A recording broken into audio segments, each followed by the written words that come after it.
Okay, assalamu alaikum. I'm glad to see everybody got the notice and is here ahead of time. That's wonderful, alhamdulillah. As I always do, let me send out my own tweets. I see some of you sent out some tweets already. Thank you for that, appreciate that. Let me also send out some tweets also, so we can get this thing, get some more people going on the show, inshallah. So I'm glad that that thing worked the way I can send out, like an early notification, you know what I mean? Let everybody know ahead of time.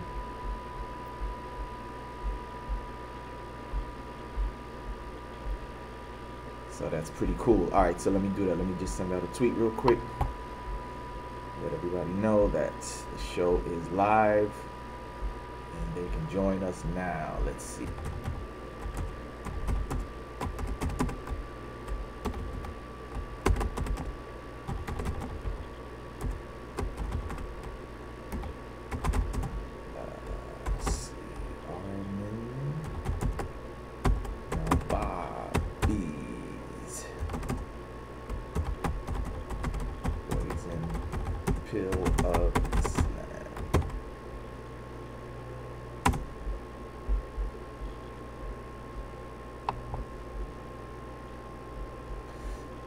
Bear with us, bear with us.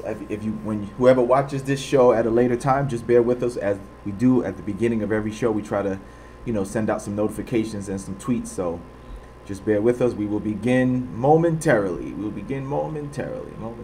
Bear with us, bear with us. All right, I just want to make sure that it shows up right on Twitter, and then we'll go ahead and start. Another good show. As I promised, I told you we would deal with him. We were going to deal with him next, so this is it. We're going to deal with him also. All right, let me just make sure that the tweet shows properly on Twitter. And all right, let me take a look. Okay, mashallah, it looks very good. Yes, it's showing up now. It's working the way it's supposed to work. I know a few months ago it would keep showing the picture from the last show that I had done, but now it seems to be working correctly. Now it's showing the current video. So all right, we've done it on Twitter. All right.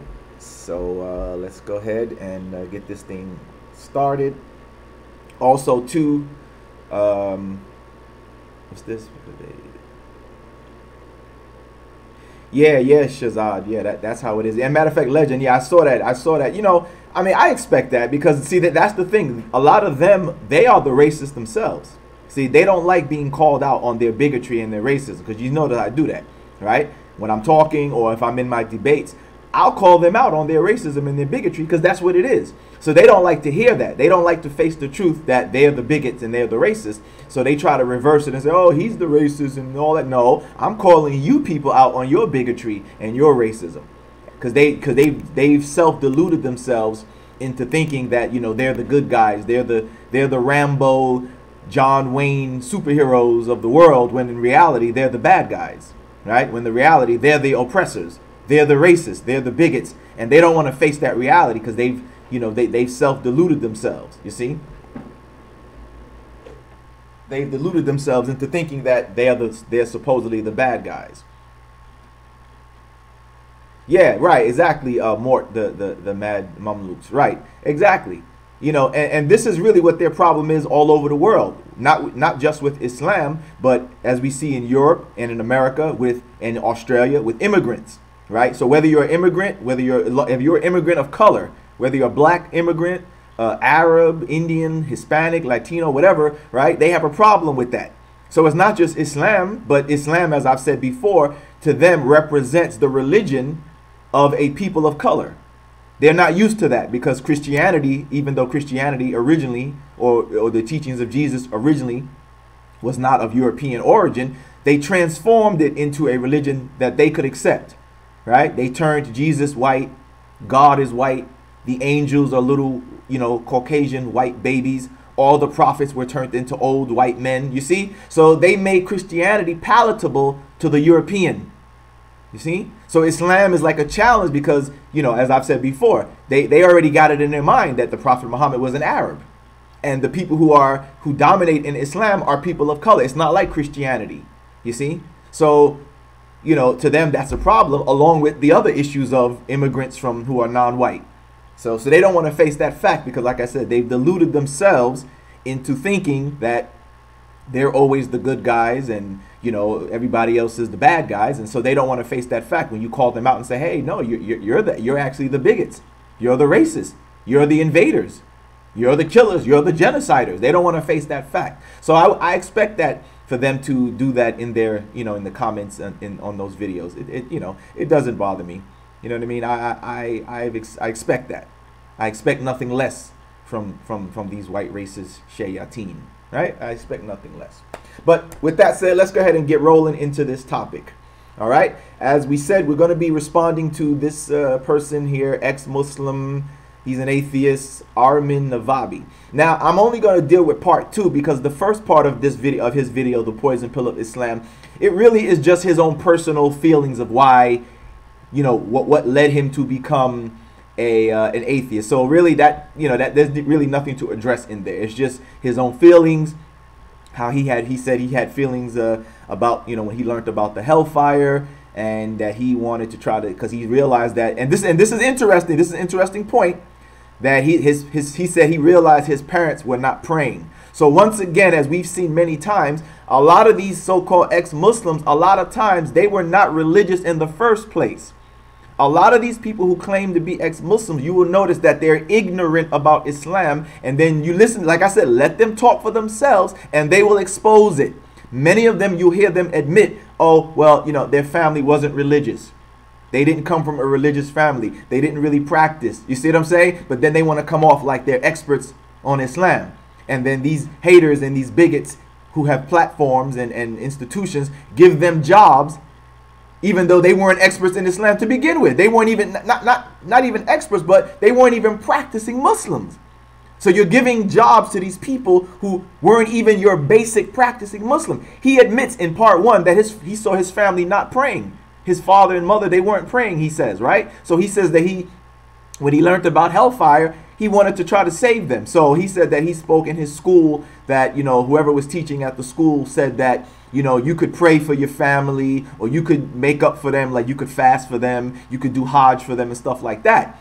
So he was going to try to say, he said he wanted to try to save his family because they weren't praying. So he tried to calculate when they died and how long he would have to pray and how much fasting and all that. And then he realized that it would be impossible for him to make up, not only to do his prayers, but also to try to make up the prayers for his father and mother, and make up the fasting and the Hajj for his father and mother. And he felt it was hopeless.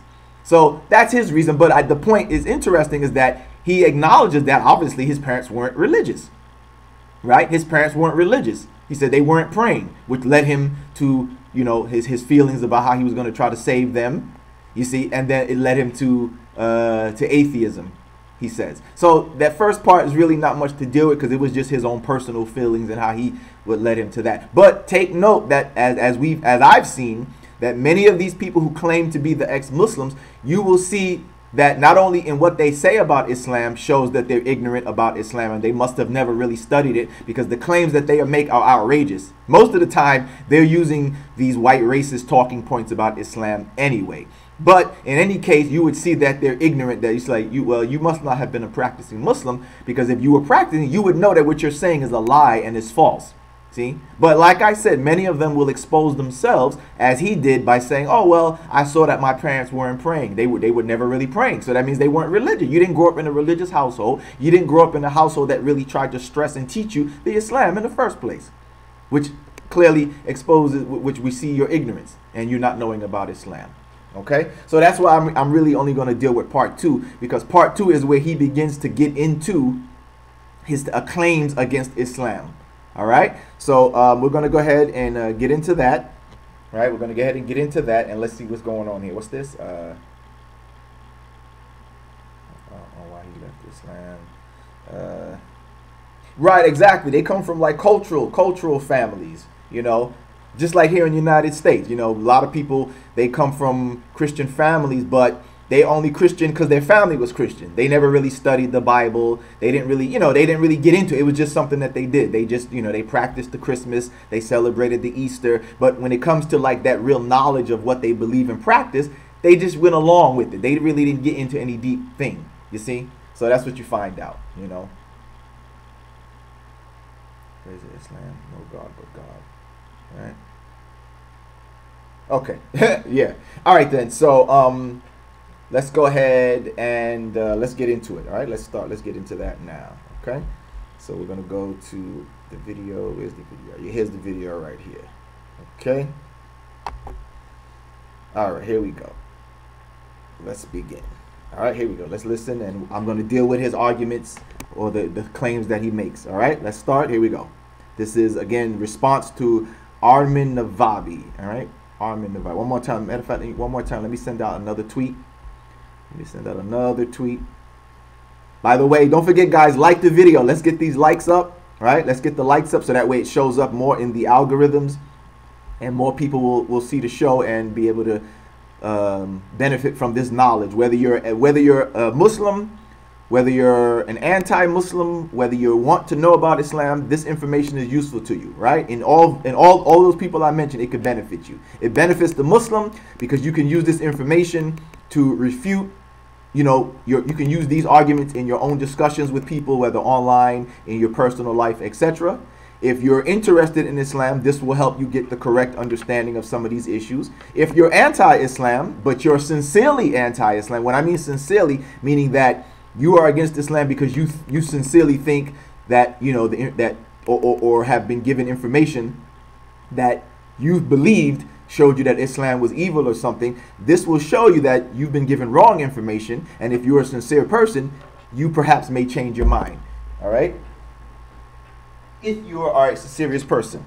Okay? Also, too, as I said on the last show, the notes that I'm going to use in this live stream, they're available on my Patreon page, okay? The notes that I'm going to use, they're available on my Patreon page if you would like to have them for your own personal use. I'm sharing them with you for a minimal donation, all right, to become a patron on my page. So if you support me by becoming a patron on my page, on my Patreon page, you can have access to these notes, and you can use them for yourself, once again, in your own discussions and debates or whatever. So I'm going to be talking verbally, but like I said, if you want to have these notes for you to utilize yourself, you can have access to them. I made them available on my Patreon for a small, you know, to become a patron with a small donation. You can have access to them, and of course the donation will support my platform and allow me to expand. Oh yeah, one more other thing I forgot. I've added an additional way for you guys to support if you want.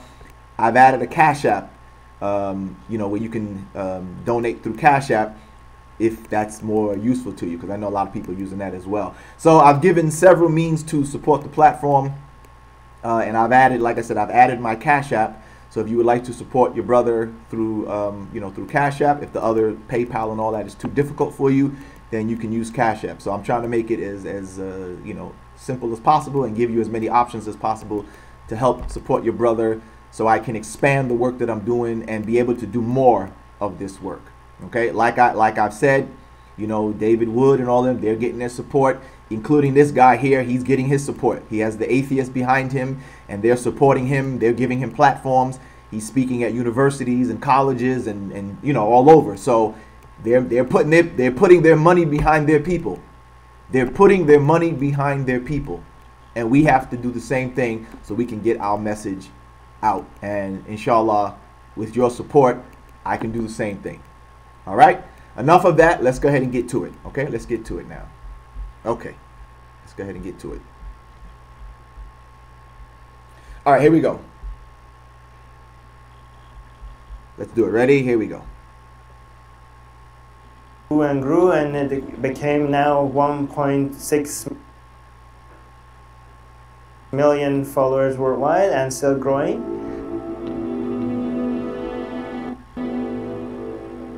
People in the non-Islamic world, they usually are looking at it in a very selfish way. They're talking about danger to them. Islam was dangerous way before any terrorist attack happened here in the West. The cost of Islam and religion in general, it's not a suicide bomb here and a terrorist attack over there When you say dangerous, you have to add up all the costs that religions cause. Oh, one more thing I forgot. As a disclaimer, I'm using this footage under the Fair Use Act, which allows people or persons or groups or whatever to use footage, perhaps copyrighted material, in order to expose something or to teach something or to do a commentary on it as such. Again, under the Fair Use Act, you can use footage of other people that may be copyrighted or whatever or otherwise in order to expose something or to give a commentary about something or to educate people about certain ideas or whatever that's expressed. So I'm using this footage under the Fair Use Act. Just wanted to make that point. Let's continue. That are much more subtle, much less newsworthy, much less interesting, that a lot of people suffer every day in the Islamic world without us noticing. Let's say a Muslim that is dedicating his entire life to Islam or her entire life to Islam, that doesn't hurt a single other human being, that doesn't preach or influence anybody else's life. We think of that person as somebody that is not causing any harm. But he is causing harm to himself. He has wasted his life to a lie. All right, let's stop right there. Let's stop right there. Okay, now, of course, this is his own opinion. To him, he believes it's a lie. But we could turn it around and say the same thing about his atheism. We could say, hey, you're wasting your life now following this belief that, or this ideology that there is no God. You're wasting your life. So it's just a matter of opinion, right? It's just a matter of opinion. He's expressing his opinion that it's a waste of time to believe it's a lie. But we could turn that around and say, hey, no, you're the one, you're wasting your life. So this is really just his opinion, right? This is really just his opinion. It really holds no, no bearing because it's his opinion. You believe it's a lie, Armin. That's your right to do so, right? We, on the other hand, are believers in this, and we believe that you're wasting your life. See, we could turn that around, like I said, just say you're the one wasting your life, believing and following a lie that there is no God. All right, and as far as harming, this does no harm. Many people have benefited from the teachings of Islam. I'm one of them. I wasn't born, and raised as a Muslim, right? And if you go back to my early story, I spoken of how Islam benefited me, and I see how Islam could benefit the community that I'm from. I still see it, right? I still see the problems that are faced here in the African American community, and how Islam could help with many of those problems, right? We can look back to Malcolm X and how during his time period he suffered the open and blatant racism, although it seems like we may be going back to that period under Trump. But at Malcolm X's time, the blatant racism was in your face, and the institutions were openly racist and such. And so Malcolm saw through his study of Islam how it could benefit America, not just black people, but how it could also benefit America in general by bringing perhaps a brotherhood and ending the racism and the discrimination and judgments based upon color, right? So Islam has a benefit rather than a damage or harm to a person, whether it be in the system of brotherhood or many of the vices that people have fallen into, such as the alcohol and the sexual promiscuity. These are things that Islam teaches against. And if a person can come into Islam and apply those rules or laws to themselves and govern themselves by that, of course you can benefit yourself. It can strengthen your family. It can keep you safe from, sexually transmitted diseases and the repercussions of illegitimate children throughout being a burden upon society. And the people who have problems with alcoholism or intoxicants, whether it be alcohol or the various drugs, opioids and whatever other drugs are out there that people take to get high and destroy them, not only their lives, but themselves, right? That destroy your bodies. So, again, a matter of opinion on whether it's doing harm. I see no harm in the Islam. I saw benefit, and it has benefited my life, right? It's kept me healthy. Why do you think when people, I mean, this is subjective, I'll say, but many times people see me and my age and they're like, you know, wow, I thought you were, you know, I didn't know you were that old. I thought you were, you know, I thought you were younger than that. Why do they think that? Because of it's my Islamic lifestyle. I became a Muslim very early. I became a Muslim, I can't say very early, but I became a Muslim, I was about 19 years old, right? I'm now 47. When people see me, they're like, oh, wow, brother, I thought you was, you know, I thought you were 30 or 28 or, wallahi, those are the ages that I get. But why? Because Islam saved me from the life that destroys people. That has people who are 30 looking like they're 45 and 50. Why? Because of the lifestyle, the drinking, the drugs, the all-night partying and all these different things like that. Islam kept me from that. Once, right, I was still at that age where I could have got into that. But when I became Muslim, Islam kept me from those vices, right? Kept me from, you know, getting involved in the drugs and the drinking. Kept me away from the late night parties out and all that kind of stuff. So where it may not, you know, mashallah, one of the benefits was that it preserved my life, mashallah. That I'm healthy and I look younger than what people think, right? Again, you know, people will say that's subjective, but nonetheless, it's still a reality in my life that Islam did not harm me. It didn't do me harm. It also saved me from the problems that a lot of people face, particularly the African American community, which has unfortunately has a high rate, for example, of single mother households. But yet most African Americans are Christians. Why didn't Christianity provide them with the thing that would save them from such a problem, right? Because what? Most, you know, as we know, Christianity doesn't stress these things, right? Christianity is all about the love of Jesus, but it has no guidance. I've said this before. It doesn't provide guidance for you. So therefore, many African Americans, majority of them are Christians, yet it doesn't reflect in the African American community. High numbers of single mothers, high numbers of illegitimate children, right? I've always said Islam could save us from that. Why? Because Islam stresses the family. Islam stresses staying away from fornication and adultery. Armin, these are things that would benefit, not harm people. As you can see, that's the harm of people who are not following a guidance, which would be like you, an atheist, right? You have no laws, so you can do what you want. And that's what these people do, although they claim Christianity, but in reality, they do what they want. And it damages them. It damages their lives. It damages the family structure. You see? But Islam has the guidance to, if you can apply it to yourself and discipline yourself, to strengthen and fix those things. So definitely, no, I don't see, definitely not a damage. Definitely not a harm to the individual that I've seen in my experience. Okay?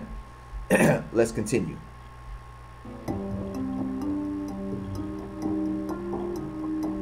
The Muslims that are peaceful are not, or moderate, they're not peaceful or moderate because they have a reformed version of Islam. They're ignoring Islam. Okay, now we talked about this on the last show, right? I talked about this a little bit on the last show when I was talking about David. But now, again, I want to bring it up again. You see, this is when they start to use these, what I call white racist talking points. Yes, we get it. I know he's not white.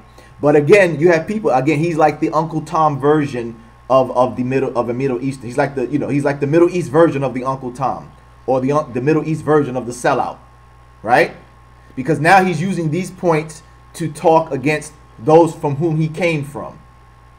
And but not only that, but talk about them in such a denigrating and devious way, evil way, I would say, right? Evil way, as to basically say that, well, you know, basically what he's saying is what? That Islam is really evil. And that when you have Muslims who are, you know, so quote unquote moderate, that they are really not following Islam. In other words, so basically you're like a fake Muslim. If you talk about peace, if you talk about doing, you know, trying to invite people to Islam rather than trying to force people to Islam. If you say, hey, no, we don't believe in the terrorism and all that, then according to him, you're not really a Muslim. You're fake. You're ignoring your religion. You're not that way because you have some, like he said, reformed version of Islam. But as I've showed in the last show, he's wrong, because in actuality, the moderate, first of all, that's what Islam says. It actually says that we are the middle nation. We are the moderate nation. We are the people who are of the median way. We take the middle way. We don't go extreme, right? It literally says that in the Quran, and there are also narrations where the prophet is says to have where the prophet is said to have said that as well. That we are the moderate. That he said you can't go to the extreme. He said if you try to go to the extreme, you won't be able to last anyway. If you try to go all out, the prophet said you can't do it. You can't keep that up. So he said we are the moderate nation. We are the nation that takes the middle way, the moderate way, right? We do things in moderation, you see. But and as I've shown, is that in actuality, the Muslims who say that yes, we're about peace, who are those who peace are with us. The Muslims who say that, well, we're not instructed to kill all non-believers, right? The proof of that is in the Islamic sources. So in reality, we're not ignoring Islam. The Muslims, the so-called Muslims, who are going to extremes, who are harming innocent people, who are allegedly, the ones who are allegedly responsible for these terrorist attacks or whatever, they're the ones who actually are ignoring Islam. You see? But again, this is the narrative that they want to promote. See? They want to promote the narrative of the evil Islam. And that the real Muslim, and I've seen people say this before, oh, the real Muslims are ISIS. The real Muslims are Al-Qaeda. The real Muslims are the ones who want to kill all unbelievers, right? Because that supports their false narrative, right? That's the narrative that they want to promote. So when you have Muslims like myself or some of the brothers and sisters that are in the room right now, right? When you say, hey, no, that's not what we're about, they want to discount us and say, oh, you see, you're fake. You're not a real Muslim. You're ignoring Islam. And I'm like, no, I'm not ignoring it. I can show you that Islam says exactly what I'm saying. Right? Islam says exactly what I'm saying. So let's go ahead and let's deal with that. Right? So as you see here on the screen, right?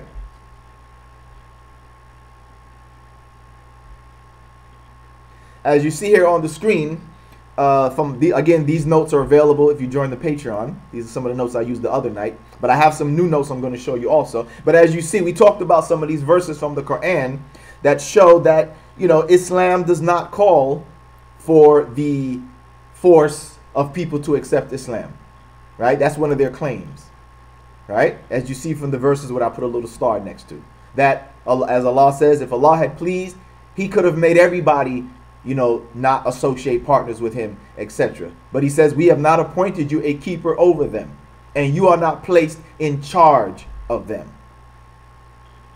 Right? Chapter 88, verse 21-22 says, therefore do remind, for you are only a reminder. You are not there to control them. So again, we're not ignoring Islam. We're actually paying attention to what Islam actually has to say. Right? We're paying attention to what the Quran has to say. And showing that, look, Islam does not order forced conversions. It does not order us to dominate if people don't accept the message and dominate them and kill them and subjugate them. We're seeing that it doesn't say that. Right? It doesn't say that. These are what I call the no compulsion verses of the Quran. And there are many of them. I just read a few. But as you see, I have a list on that page. Is actually, if you get the full notes, is actually 2 pages. 2 pages of some of the strongest verses that refute the claims that Islam is about domination and subjugation and all of that. Of course, as you see on the top of the page, the most famous verse that most people are familiar with is chapter 2, verse 256. There is no compulsion in religion. Truly, the right way has been clearly distinct from error. Therefore, whoever disbelieves in the devil, the shaitan, and believes in Allah, he indeed has laid hold on the firmest handle, which shall not break off, and Allah is hearing, knowing. A very clear verse that shows us that there is no compulsion in the way of life, or the deen, right? There's no compulsion in this way of life, in this deen. So we can't force people to accept it, or to remain in it. We talked about that the other night. So I'm sorry, Mr. Armin Navabi, that you think, but like I said, you're following that false narrative. You're promoting this false narrative that the Muslims who are supposed, quote unquote, moderate are fake, that they're not really following Islam. They're ignoring it. No, in actuality, we are paying attention to Islam, because the proof of the verses proves that this is what Islam actually says, right?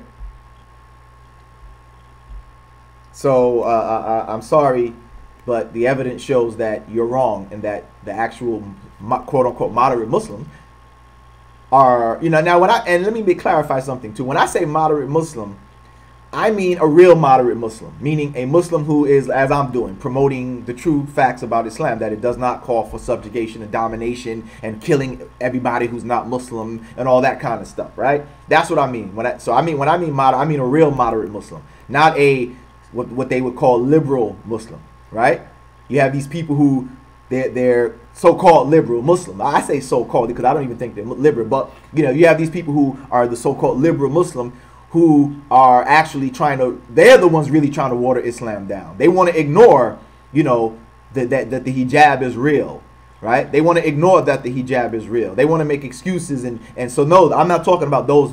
So I'm talking about a real moderate like myself, who actually is showing the moderate, what Islam actually teaches in moderation, right? So I'm not talking about people like that, the liberal Muslims who say, oh, we don't have to cover, and if I want to drink, it's okay to have a drink of alcohol, and those kind of people. We're not talking about those people. We're talking about people who practice Islam in reality, in moderation, the way it was meant to be taught, based upon the proofs and evidences of the Quran, all right, and what the Prophet is said to have said, right?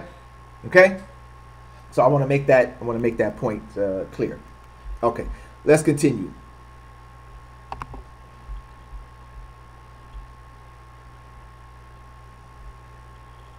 Let's continue. They are abandoning Islam. They are Muslim by name. They're not practicing Islam. They're not practicing a reform. They are. Okay, so right. So as I just said again, that you see that's his false claim.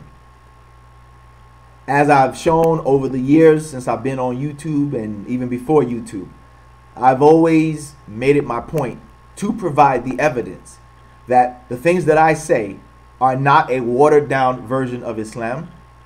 I've shown the proof and evidence to show that I'm not making it up, that I'm not, as he claims, that I'm ignoring what Islam says. I back up what I'm saying to say, look, this is actually what Islam says. I provide the verses from the Quran. If those who want to see hadiths, we show those. Those who want to see what scholars have to say, I show what the scholars say, all backing what I'm saying up to show that I'm not making this up, that I'm not, as he claims, I'm not ignoring Islam. I'm not ignoring my religion. I'm proving that my religion actually says that we are moderate people, right? That it's not the religion that they make up and claim that it's the evil, violent, want to take over, want to subjugate, want to kill everybody religion, want to force people to accept it. I prove that Islam is not that. And I bring some of the strongest evidence to make that point. You see? So again, I have to say that, Mr. Navabi, you're wrong. Your claims are false. I bring the evidence to show that. And, either you are intentionally being misleading, or you are just ignorant. You were one of those Muslims who were fake and well, obviously you were, right? And ignored the religion. And you never really learned it. Because if you really knew Islam, you wouldn't be making these claims, right? But I know there's a paycheck involved, right? It's, as we talked about, there's big money. There's big money in this ex-Muslim, in this being this ex-Muslim or this anti-Muslim movement, right? Whether you claim to be an ex-Muslim or whether you're just, a Westerner who hates Islam and you want to write books against it and demonize the Muslims, there's big money in it. There's big money. Especially these people. If you're a Middle Easterner and you claim that you're an ex-Muslim, oh man, big money, even though you don't know a damn thing about Islam. Even though you may not know a damn thing about Islam. Even though you were just, you weren't even a lay person. You were below a lay person because you didn't even have the basics of Islam, right? But hey, they can prop you up as a supposed expert, the supposed ex-Muslim expert on Islam. Big money in it, and you repeat their false narrative and their false talking points. So again, I repeat that we've demonstrated throughout all of our videos and our debates and such that, you know, we're not ignoring Islam. We're not watering it down, right? We're actually showing what Islam actually says. And that's why, you know, over the years, if people started to watch my debates, I started to become stronger by showing what I call, what we know as the strongest evidence, which is the Quran. The Quran, I always tell these people, the Quran overrules everything. Because a lot of times what they'll try to do, even though, like I said, I'll still can show hadiths that support the point. I still can show scholars that support the point. But what they try to do is they'll try to find something, you know, they'll try to find a scholar or something that supposedly backs up their position or whatever and act like that's the point. And I'm like, but even if you can bring me a scholar, I still have the Quran. The Quran overrules everything. If you have a supposed scholar that says the opposite of what the Quran is saying, you can't refute me because the Quran overrules the scholar. If there's a scholar who allegedly says that, yeah, we're supposed to subjugate and kill everybody who doesn't accept Islam, then I can show you from the Quran that refutes him. Right? I can prove from the Quran that he's wrong and the Quran refutes their position. Right? So you got to always make that point clear to them, that if they try to bring a scholar, say, oh, well, that scholar's wrong because the Quran is stronger. Quran is Allah's word. Every Muslim agrees, no matter if you're a Shia, no matter if you're Sunni, whatever other sect is out there, Sufi, whatever, every Muslim agrees that the Quran is the highest source for Islam, right? I don't think there's any Muslim who disagrees with that. And every Muslim agrees that the Quran overrules all other books, statements, rulings, or whatever, right? So you can't beat the Quran. You can't beat the Quran. So that's why a lot of times I try to make my evidence the strongest with the Quran. And again, I will back it up with scholars and some hadiths if necessary. But again, the Quran is the highest source and it overrules all, and you can't beat it. You can't defeat the Quran. You can't defeat it. Okay? And you know this, and you know, and one argument that they try to bring, of course, is the abrogation argument. Perhaps inshallah, maybe my next show will be about that. I'll do a show and show you guys how, if you don't already know, how to refute the abrogation claim. Although I do have a video, one of my older videos when I refuted David Wood about the abrogation. But we can do a particular show just addressing that argument, because that's one argument they'll try to say is that, oh, well, all the peaceful verses were abrogated or whatever. But again, I have the proofs from the Quran, from scholars, etc., that demonstrate that in reality, no, the peaceful verses are not abrogated. Because that's what they'll try to say. They say, oh, well, you know, the peaceful verses are all abrogated. And I'm like, nope, nope, they're not. So perhaps, inshallah, the next show that I do, we can do a show about that and how to argue it, how to refute it, show you the evidence that to prove that, you know, those verses have not been abrogated. They're still applicable verses. They're still in the Quran, and they're still legitimate verses to be used. Okay? All right, let's continue. Nice. These are people that are nicer than their own religion. All right, I'm going to address that now. Again, I addressed that on the last show. But again, this is the claim to try to discount people like myself and others, right? So again, when a hater or anti-Muslim or anti-Islamist hears this, when people like myself or the other brothers and sisters who have their platforms and we talk like how we're talking, then they will refer to somebody like him and say, oh, no, you're not real. You're ignoring your religion. You're trying to be nicer, as he said, nicer than your religion. But again, I demonstrate time and time again that actually, no, I'm actually following my religion. I'm actually doing what my religion says. I'm not nicer than my religion. My religion told me to be nice like this in actuality, right? I repeat, my religion, Islam, actually told me to do what I'm doing and to be nice like I'm being nice. It actually tells us to do that. See? But again, this is the false narrative that they shape, right? This is the false narrative that they shape to say that, oh, again, and what did this do? This is used as a way to discredit or discount Muslims like myself and others who make these valid points by saying, oh, nah, you're not really, you know what I mean? You're not really practicing it. You're not really following it. You know, I've heard all kind of excuses that, oh, the Muslims in the Middle East, they know better than you. And I'm like, no, they don't. And like I said, I always tell them, look, I'm quoting scholars from the Middle East. I'm not quoting Western scholars to back me up. I'm quoting scholars who are from over there, and they're saying the same thing that I'm saying. So don't tell me this, oh, the Arabs know better, and they would, you know, I've heard crazy stuff. Oh, the Arab, if you said that to the Arabs in the Middle East, they would throw you out. They wouldn't accept you. I'm like, man, look, I'm saying what the scholars from the Middle East say. I'm saying what classical scholars of the past have said. So I'm not, you know what I mean? But again, like I said, just understand that this is their way to try to discount and discredit what we're saying. Don't fall for it, okay? Non-Muslims who are interested in Islam, don't fall for that trick. Don't fall for that trick, okay? Don't fall for that. All right, let's continue. The only way to reform Islam is to get rid of Islam. All right, now, of course, we addressed this again on the last show. But again, like I said, that kind of talk is dangerous.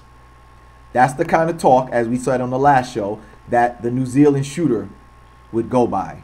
That's the kind of talk that the Anders Breivik would go by. That's the kind of talk that the guy, I forgot, I don't remember his name, the guy who went into the Sikh temple in, I think it was Wisconsin here in the United States. That's the he thought it was a mosque. He didn't know the difference. He thought it was a mosque. But his intention was to get rid of Islam by killing Muslims. So that kind of talk is dangerous. And as I said in the last show, that could be the reason why they wanted to postpone his event after the shooting, because it's like, yeah, you know, we will still have you come at a different time, but you know, we got to let things cool off because, well, you know, perhaps they're aware of how, I'm sure they are aware how he talks. He's saying stuff like this. That's the kind of belief that the shooter had, that I got to get rid of Islam. But irregardless of that, that's still dangerous talk. And again, that's the kind of talk that bigots and racists use. Get rid of Islam. Well, as I said, how do you get rid of Islam? Are you going to burn the books and get rid of the books of Islam? Because if you're smart, you would know that that would not get rid of Islam, right? That wouldn't get rid of it. A thinking person knows that the books and stuff, that doesn't get rid of Islam. Because why? If you burned all the books about Islam, Islam would still be here. Why? Because the Muslims are still here. We would still know how to practice Islam. There are many people who have memorized the whole Quran or know parts of it, of the Quran, right? We would still practice it and pray and all of that. So how would you really, if you really wanted to get rid of Islam, what would you do, right? You know the answer. We all know the answer. If you really wanted to get rid of Islam, you could burn all the books, true, but you would have to burn all the books and get rid of all the Muslims. That's the only way you'd be really get rid of it. So really, it would have to be getting rid of the people who believe and practice it, right? That's the only way you can get rid of it. In truth, would be to, yes, perhaps burn all the books, get rid of all the books, Qurans, etc. But you would also have to get rid of the people who believe in it and accept it. Now, he said you could try to get people to abandon it. Yeah, you could try to do that. But what if we don't want to abandon it? Then what you going to do next? And see, that's the kind of beliefs that lead to the Hitlers, right? That lead to the Stalins, that lead to the Andrew Jacksons, right?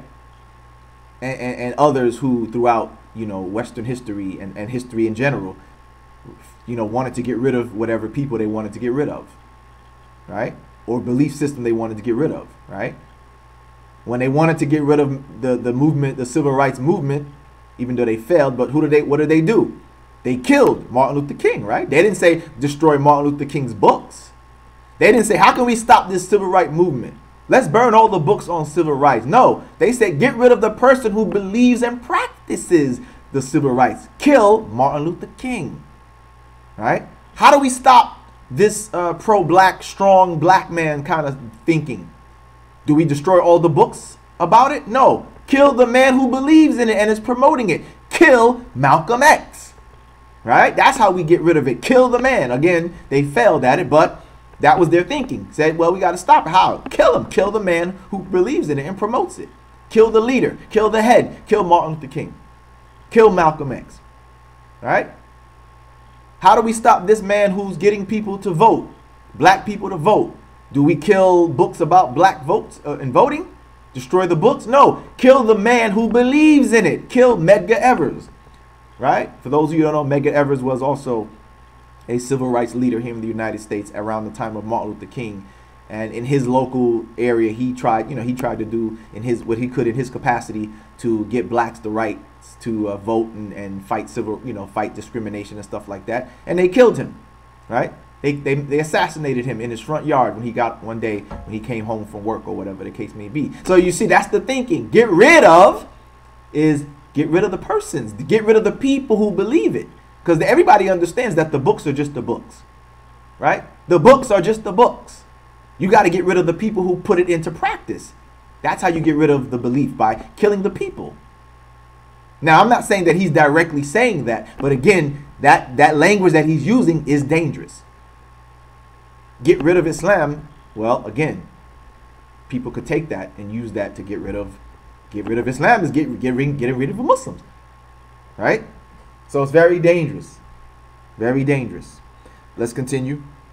Because any other concept of reform other than the abandonment of Islam involves believing in things without evidence. Historical versions of reform in Islam never denied the Quran as a direct word of God, never denied that Muhammad was an infallible role model. These new Western reform versions of Islam is something that is never going to happen, and it's actually dangerous because it's suggesting to the West that there is a version of Islam that is not going to harm you. So, all right, now again, we talked about this on the last show, but I want to reiterate that point. That again, you see, he's putting out a dangerous narrative that in reality, there's no version of Islam that the West can work with, basically, or that anybody can work. You see what he's saying? That's the implication. His words imply that really, look, man, that reform stuff is nonsense. What he's saying, that there is no version of Islam that's good. So again, you got to just get rid of it. You hear what he's saying? That's what he's implying. He's saying that, look, there is no good version of Islam, people. The only way to be safe from it is to get rid of it, right? There is no safe version. But again, as I demonstrated on the last show, that he's wrong, right? As we demonstrated on the last show, that what he's saying is dangerous, but he's also wrong. And we don't really have to reform Islam.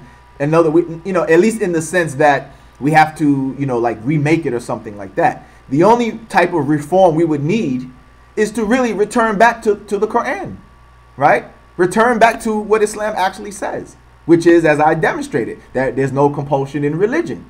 Chapter 60, verse 8, that Allah says, be kind and just to those who are not trying to fight you for your religion and drive you from your homes. Allah says, be kind and just to those people, for Allah loves the doers of justice. So we don't need to reform Islam, i.e. as in make it up into something different. All we need to do is go back to what it actually says, which is be peaceful with people who are peaceful with you. No compulsion in religion. If they turn away, your job is only to deliver the message. Let him who will believe and let him who will disbelieve. You are not their guardian. You are not their keeper. That's all we really have to do. So if we did a reform, it would only be in the sense that we would have to reform ourselves back to what Islam is actually saying, rather than reform it into something new or make up something. We don't have to make up anything. The Islam itself it's peaceful. You can deal with this peaceful version, the real version, right? You can deal with the original version of Islam. It is safe to deal with the original version of Islam, right? Which is to be peaceful with those who are peaceful with us. Now, maybe they don't like that part, right? Maybe they might not like the part because there also is a condition. There's a second part to it. That if you're not trying to be peaceful with us and you're trying to fight us, we do have the right to fight you back. So they might not like that part. But again, if you're really peaceful with us as you claim, then you're safe from us. As long as we're safe from you, you're safe from us. But if you're not safe, if we're not safe from you, well then yeah, you might have a problem. But again, that's our right. right? That's our right to defend ourselves. So maybe that's the part that they don't like. Maybe that part they wouldn't like, right? They wouldn't like the part where if they're going to do us wrong, they wouldn't like the part that we have the right to fight back, right? Perhaps they wouldn't like that part. But again, that's how they operate, don't they? That's how they operate. Sometimes they're the aggressors themselves, though, right? But they agree that self-defense is everybody's right. Even in nature, there's a self-defense, right?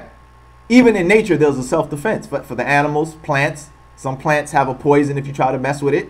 Some plants have thorns and prickly things, right? Some animals have claws and a growl to try to deter you, right? Some animals spray stuff to make you stink or sting you or poison you, right? Every animal has a defense. Some animals' defense is their speed, right? Allah gave some animals the ability to be fast. That's their defense. Some animals will fight you back. They'll growl, scratch, bite. But it's a defense, right? If you try to mess with it, it's their defense. Sometimes it's the defense against other animals. But everything has a defense. From the plant to the insect to the low creature animals to the high creature, i.e. the human being. Everything was built, has a defense, and it naturally has a defense. So that shows us that it's everything's right to self-defense, right? It is every living thing's right to self-defense, from the plant to the human being and everything in between. Everything has a right to self-defense, whether it be against the human or the human against the creature, the plant against the human or the animal that wants to eat it or touch it or take it, destroy it.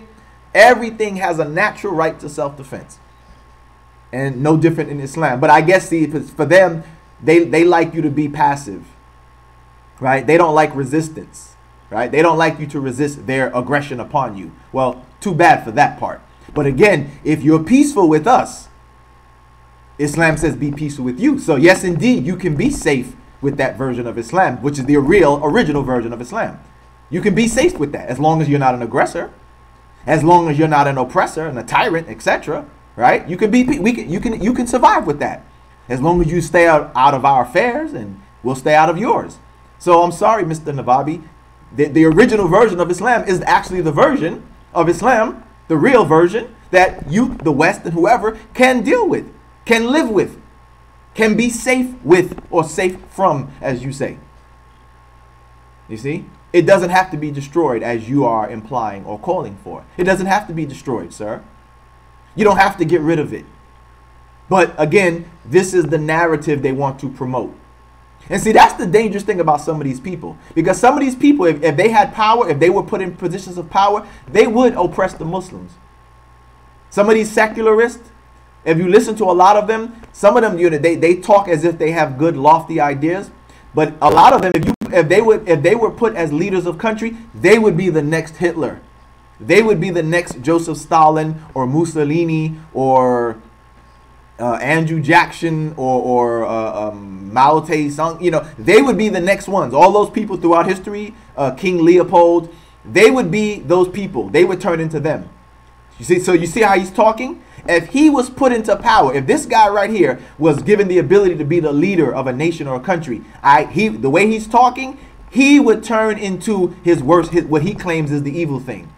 He would turn into an evil leader and dictator who would try to get rid of Muslims and eradicate Islam. Right? A lot of these people, if you listen to them, like I said, they would turn into what they claim that they're against. I've heard the Bridget Gabrielles, the Wally Shubats.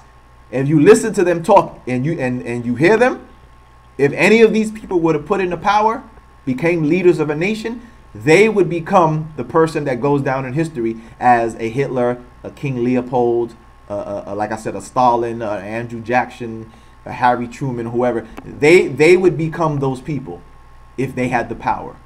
So they're dangerous. They're dangerous people. Believe it or not, they are dangerous. The way you heard him. I don't gotta lie. You heard him say it. Eradicate, get rid of. There is no peaceful version that you can deal with. Well, if you were the leader of a nation, Armin Navabi, how would you get rid of us? What would you do to get rid of us? If there's no version of Islam that you can deal with, as you said, you have to get rid of it. And again, getting rid of it would mean you would have to get rid of us. How would you treat us?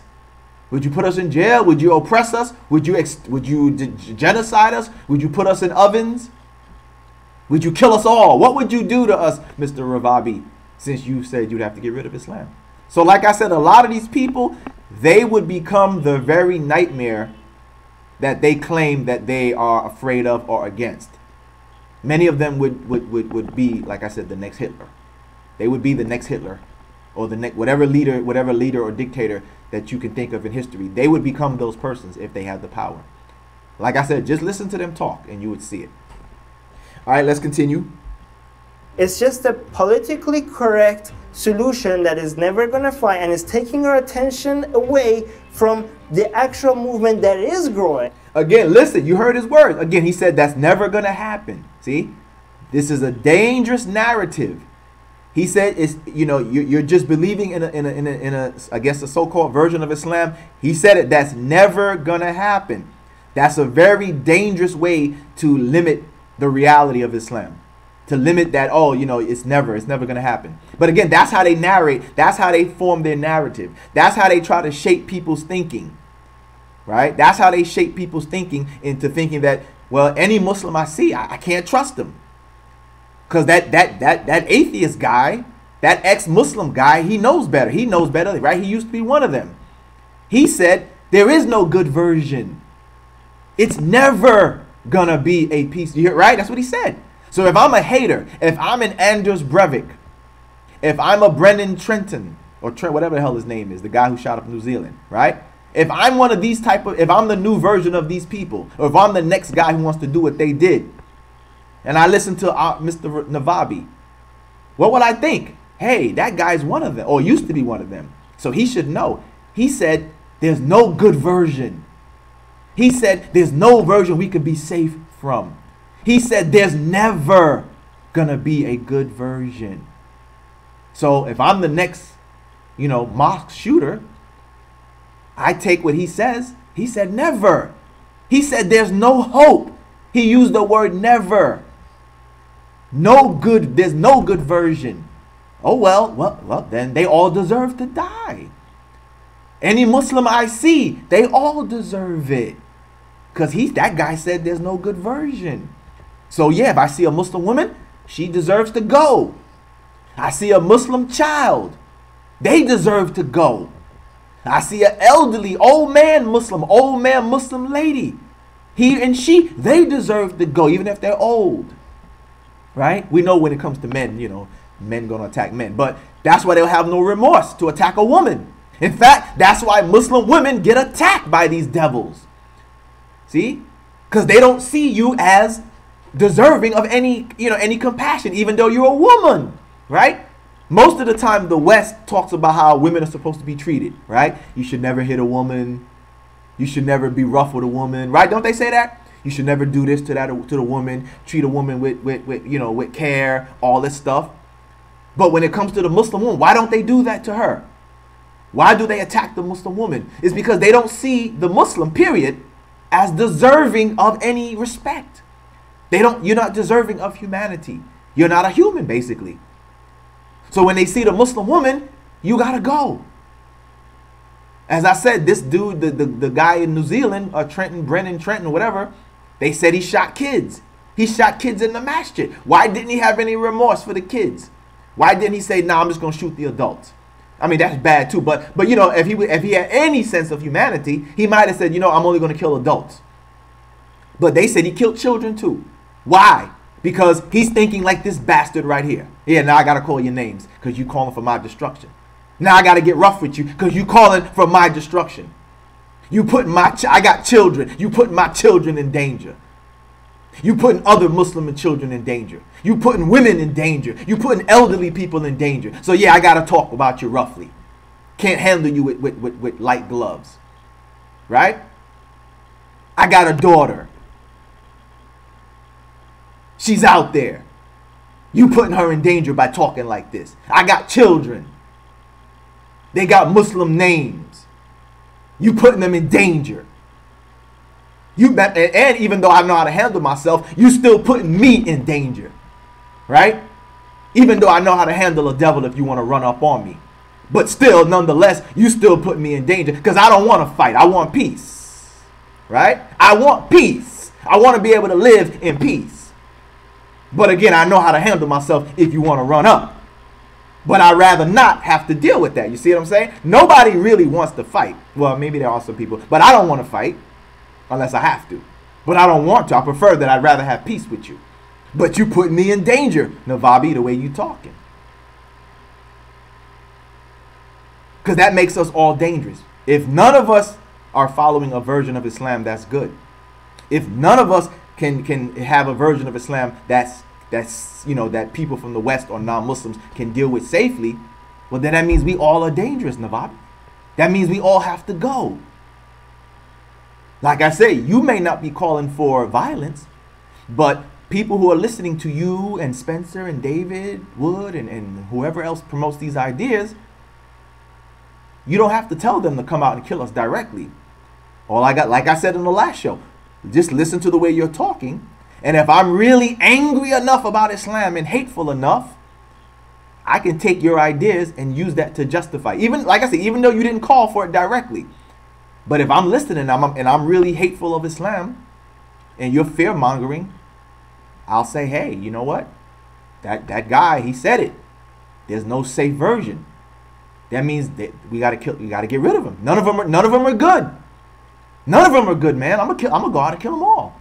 I'm gonna kill the men, women, and the children, the elderly too, because that atheist ex-Muslim guy, he said there's no good version. He said there's never gonna be a version. That's what he said. You heard it. You heard it. You just heard it. So that means there's no hope, right? That means there's no hope. And if I'm, like I said, if I want to act upon that idea, that's all I need. So very dangerous, brothers and sisters, very dangerous. Let's continue.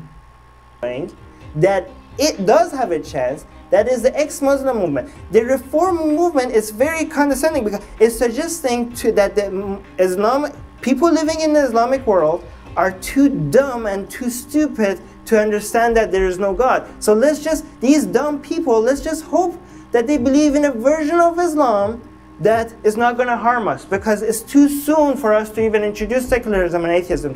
But guess what? Secularism and atheism existed in these countries way before the United States was even a country. The first two people that I talked about atheism in Iran, in my university, became skeptical about their religion within weeks.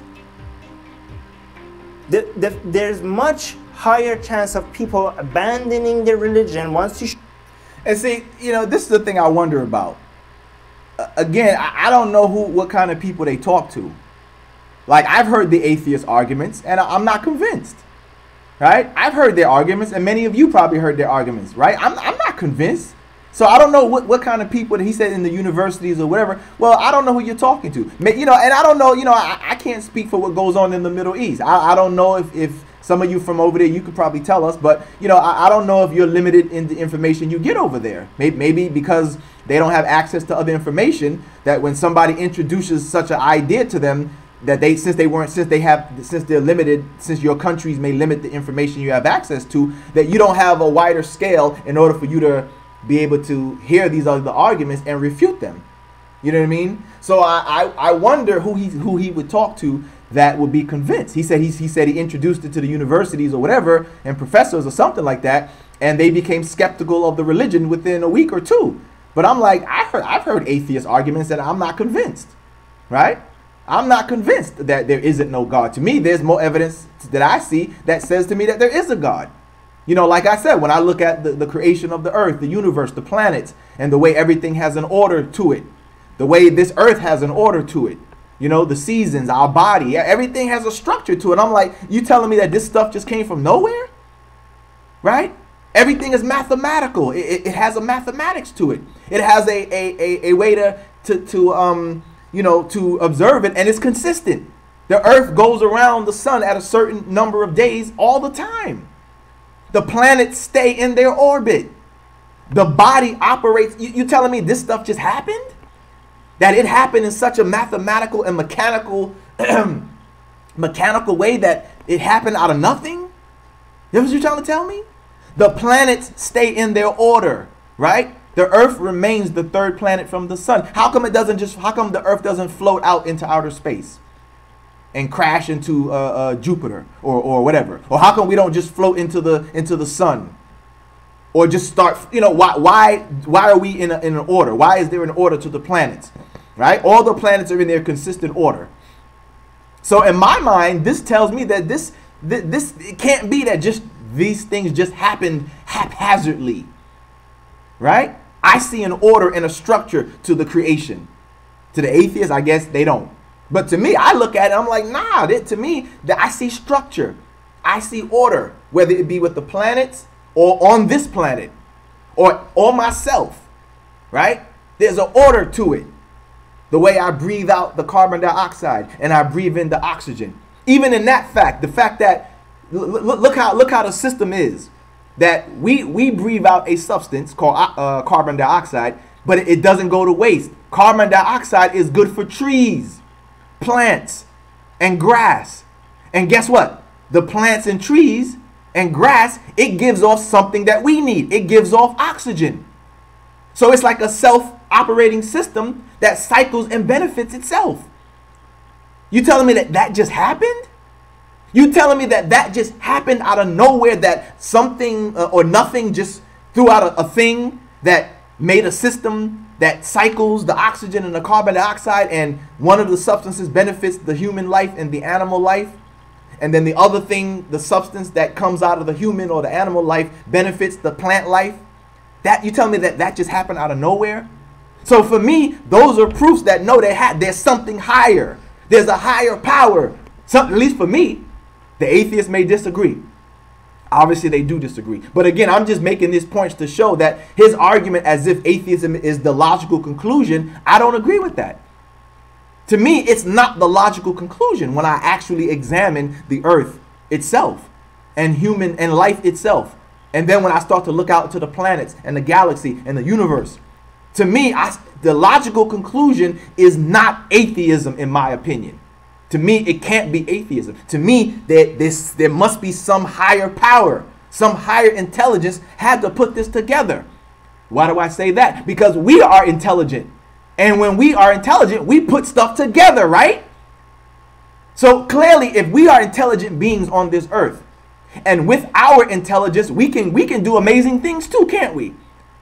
We as human beings, when we use our intelligence, we can do amazing things too. Now, maybe not as amazing as Allah, but we can do amazing things when we use our intelligence. So you trying to tell me that this magnificent form of intelligence that I see, that it happened from nothing? Atheists, you telling me that it happened from nothing? I don't agree with that. I don't think so. Because like I said, I'm intelligent. You're intelligent. Other human beings are intelligent. And when we put our intelligence to work, we create things that have a structure to it. Look at the automobile, for example. The automobile has a structure and a mechanicalism to it that makes sense to it, right? You have to put the oil in. It needs air, gasoline to cause the combustion. The combustion makes the parts move. You need the oil to run through to keep it smooth and operating, right? It's intelligence created that. You couldn't just go with a bunch of metal parts and throw it up in the air and it turns into an engine, right? No. If I took a bunch of metal parts and said, you know what, I'm just going to throw it in the air, it ain't going to turn into nothing. It's just going to drop to the ground in a chaotic, in a chaotic way, right? If I just took a bunch of metal and just threw it up in the air and said, oh, let me see what it's going to turn into. It's not going to turn into nothing. It's going to drop in an inconsistent and random manner. But intelligence can take the metal and you look at it and say, when you open your car, brothers and sisters, open up the hood to your car, look inside. You see intelligence, right? You would never come across your car, even if you were walking in the woods and an abandoned car was in the forest or the jungle, and you open up the hood and you look in, something's going to tell you, You're not going to say, oh, this car got put together on its own. You're going to say, who put this car together? You're going to look at the structure and you're going to say, wow, look at the way it's put together. Let me open up the hood. Look at this. It's clearly put together. There's a structure to it. The engine and the parts and the spark plugs and the plugs and, you know, the oil pump and the power steering pump. And look at the wires that do this and that. And it's clearly somebody of intelligence put it together. You're not going to think that it just happened haphazardly. Matter of fact, we can even take it to a simpler life form, right? You walking through the forest. You look up in a tree and you see a nest. How do you know it's a nest? Because it's not haphazard. You look at it and you're like, it's in a circular form. Clearly, those twigs and pieces of grass and stuff, it did not put itself together in a circular form like that with a hole in the middle. Something built that thing. Something of intelligence, even if it's a lower intelligence, but it still has some form of intelligence. So when I walk through the forest, I've seen it. How many of you have seen that? When you're walking through the woods or even in your neighborhood, you look in the tree, even if the birds are not there, even if it's been abandoned by the bird, you look up, you can tell a bird was there, right? You can tell something built that nest. It did not just form itself out of nothing in a circular form. You will look at it, even if the birds are not in it, you would say, oh, a bird used to be there. A bird built that nest because it shows a structure to it. A beaver dam, for example, right? A beaver, you know what a beaver is, right? A little creature that hangs out in the forest. It builds a dam around streams and lakes, right? You walking through the woods and you come across the stream and you see that there's a bunch of sticks piled up blocking the water. Are you going to say that it happened haphazardly? You're going to look at it, you're going to say, it seems to have a kind of structure to it. Something built it. Some creature, even the beaver, is of lower intelligence, but it has a type, it still has some type of intelligence. And it built, you can tell, it built that thing. Those sticks didn't just put itself together like that. A creature did that. So how in the world does the atheist look at the universe, the planets, the structure, and think that this stuff just happened out of nothing? That nothing put it together, right? That nothing just put it together. We know nothing from nothing is nothing, right? Things that are by intelligence, you know, or things that don't have nothing, you know, you don't get no structure, right? You don't get no structure like that. It's clearly there's something of intelligence put that together, put this together, just like we are of intelligence and we put stuff together. So to me, atheism is not the logical conclusion. So he's talking as if, you know, like it's the logical conclusion. It's not. It's not, in my opinion. Just like that's his opinion. That is his opinion, but I don't think his opinion holds up because, like I said, of what I just described. All right, let's continue. Show them what their religion stands for. It's easier for me to make an argument that, hey, where's an evidence for God? Than to go make a gymnastic argument, hey, maybe this verse that tells you that you could beat your wife, maybe it doesn't mean you can beat your wife. Try making that argument because it's plain. All right, so now that's what I'm going to address. Now I'm going to address that argument. But like I said, of course, we could, like I'm about to do right now, we can show from the religion and the sources that, you know, he's saying you have to do gymnastics. You don't even have to do gymnastics. As I already demonstrated on the last show and on this show, all you got to do is go to the verses of the clear Quran that say, be at peace with those who are peaceful with you. I can go to the clear verse that says no compulsion in religion. I can go to the clear verse that says, you know, if you get, or your job is only to invite people to Islam. And if they turn away, you're not their guardian. Those are clear. I don't need to do gymnastics, Navabi, right? We don't need to do gymnastics to try to make it seem like Islam is nice and peaceful. We can go to the clear verses of Islam's highest book, the Quran, and show it without gymnastics that it actually says, be at peace with those who are at peace with you. You can't force people to accept Islam. And if they don't accept it, you have no way over them. We can show that without gymnastics. So let's deal with this verse that he just showed right here. That 434, Quran says, according, you know, to beat the women, right? So let's get the full context of what he said. and then I'm going to refute it. Okay, so let's get the full context, and then we're going to refute it. So let me take it back. Let's get the full context. I want you to hear his full context, and then listen to how brother Mr. Islam Answers Back refutes him. Okay, so everybody listen to what he had. I want to give you the full context, and then listen to how I refute him. Ready? Here we go. Argument, hey, maybe this verse that supports what it actually means. Okay. So you have to really. All right, bam. So now let's deal with that. Let's deal with that. You heard him, right? Everybody heard the context, right? You heard the context, which is that try to show that this verse doesn't say to beat your wife, right? And that, you know, you can't, suppose that you can't do it, and that there are even hadiths that, you know, support that. Oh, and then he also added, matter of fact, he made it worse by saying that it says that you should beat your wife, right? He made it even sound even more, right? That he says that, no, it's saying that not only can you, but it's saying that you should beat your wife. He said you won't be able to, he said, now try to make the argument that it doesn't say that. Well, guess what, Mr. Navabi? I'm going to show you the argument that it doesn't say to do that. And I'm also going to show that the hadith supports that you should not beat her. You ready? Everybody ready? Let's get ready. Let's get ready for me to show it to you.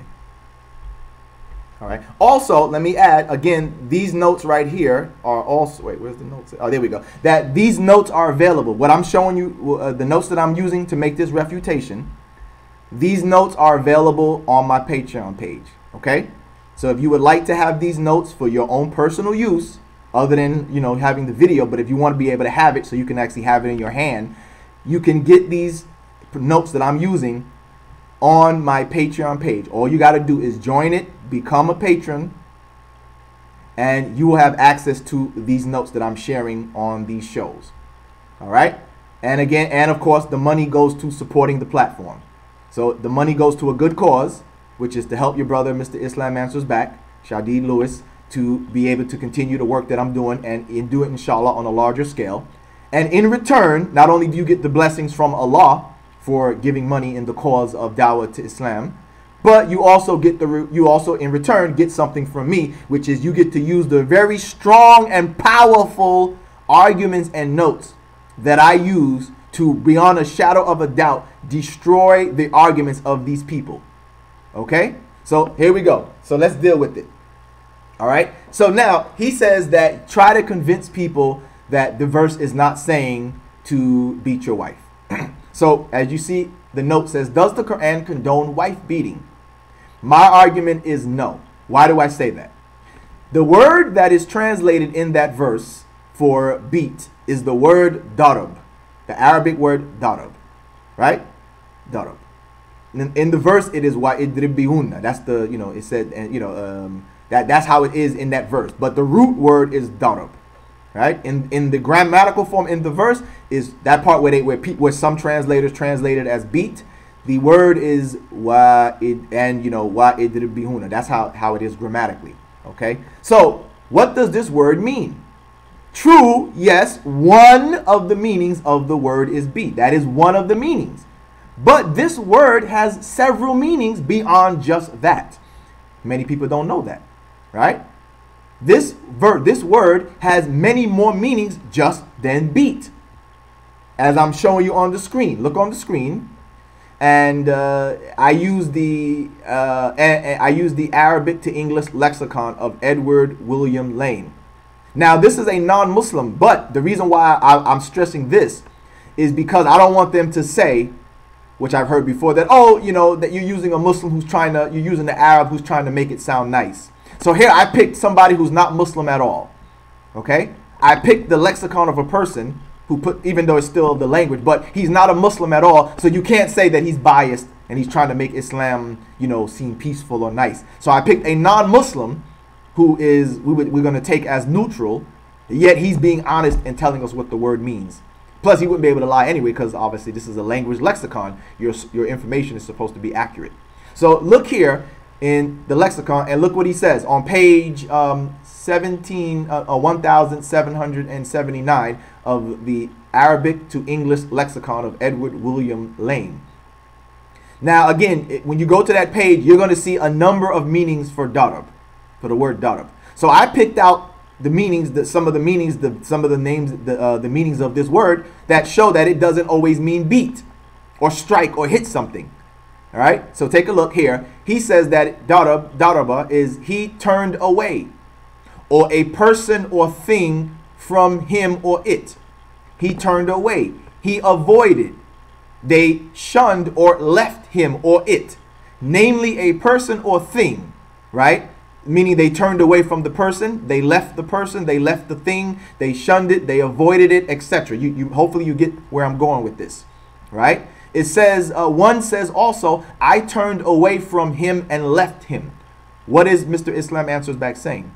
That it is also legitimate to translate that verse that to mean that that instead of saying beat, that you could say that you, after you take those steps, the last step was separating from, like not being with your spouse in the bed, that you then turn away. You leave them for a temp. And the next verse, by the way, the context shows that this would be a temporary leaving, right? A temporary leaving, because the next verse says that if you seek reconciliation, that you're supposed to call an arbiter from her family and an arbiter from your family and allow them to try to be arbiters for both of you guys to try to reconcile. So this shows the context is that this leaving or going away from your spouse is of a temporary nature.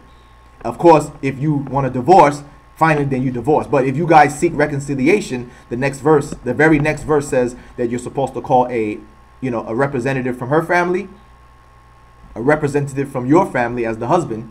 And both of those persons, it could be your father, uncle, her father, uncle, brothers, etc., will then try to, you guys have a discussion with them, and they will help to see if you guys can come to some kind of reconciliation and save your marriage. If not, then of course it will be divorce. But this shows you that if you're really having these serious problems with your wife, that it is legitimate to translate it as to go away from, to shun, as it says here, to shun, to separate from, to avoid a thing, a person, etc. In this case, your spouse, your wife, to turn away from her and to leave for a period of time.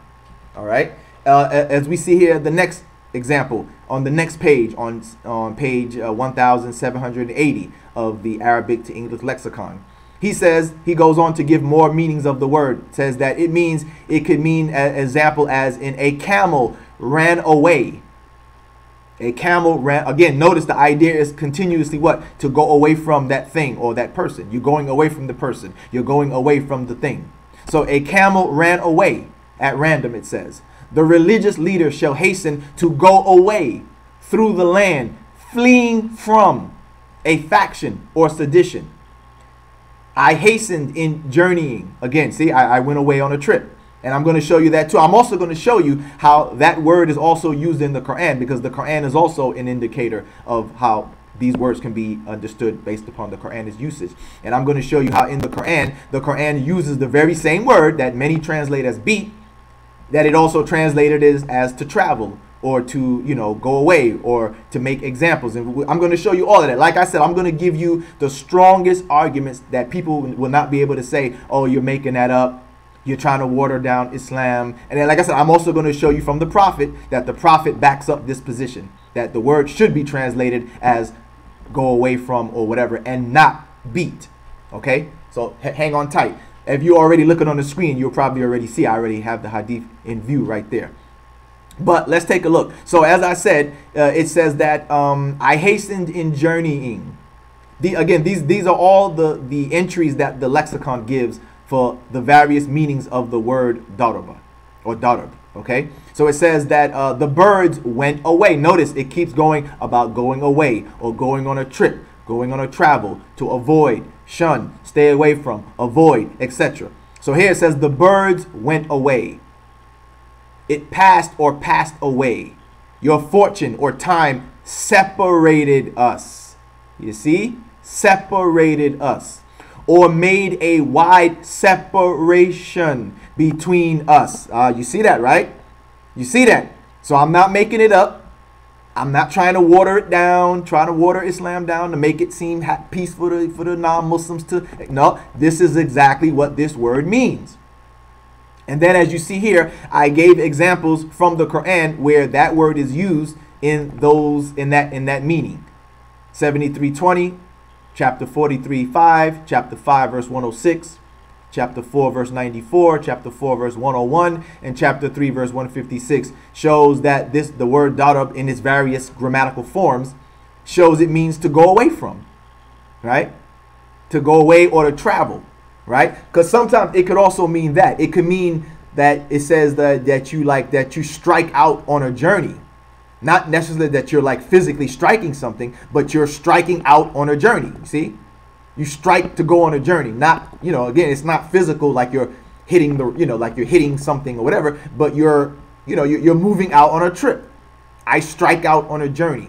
And these verses show that. Another meaning of the word too, as used in the Quran, is to show that it means to set forth an example. Let me show you that. Let me show you that. Again, your brother, Mr. Islam answers back, I bring in all the heat, right?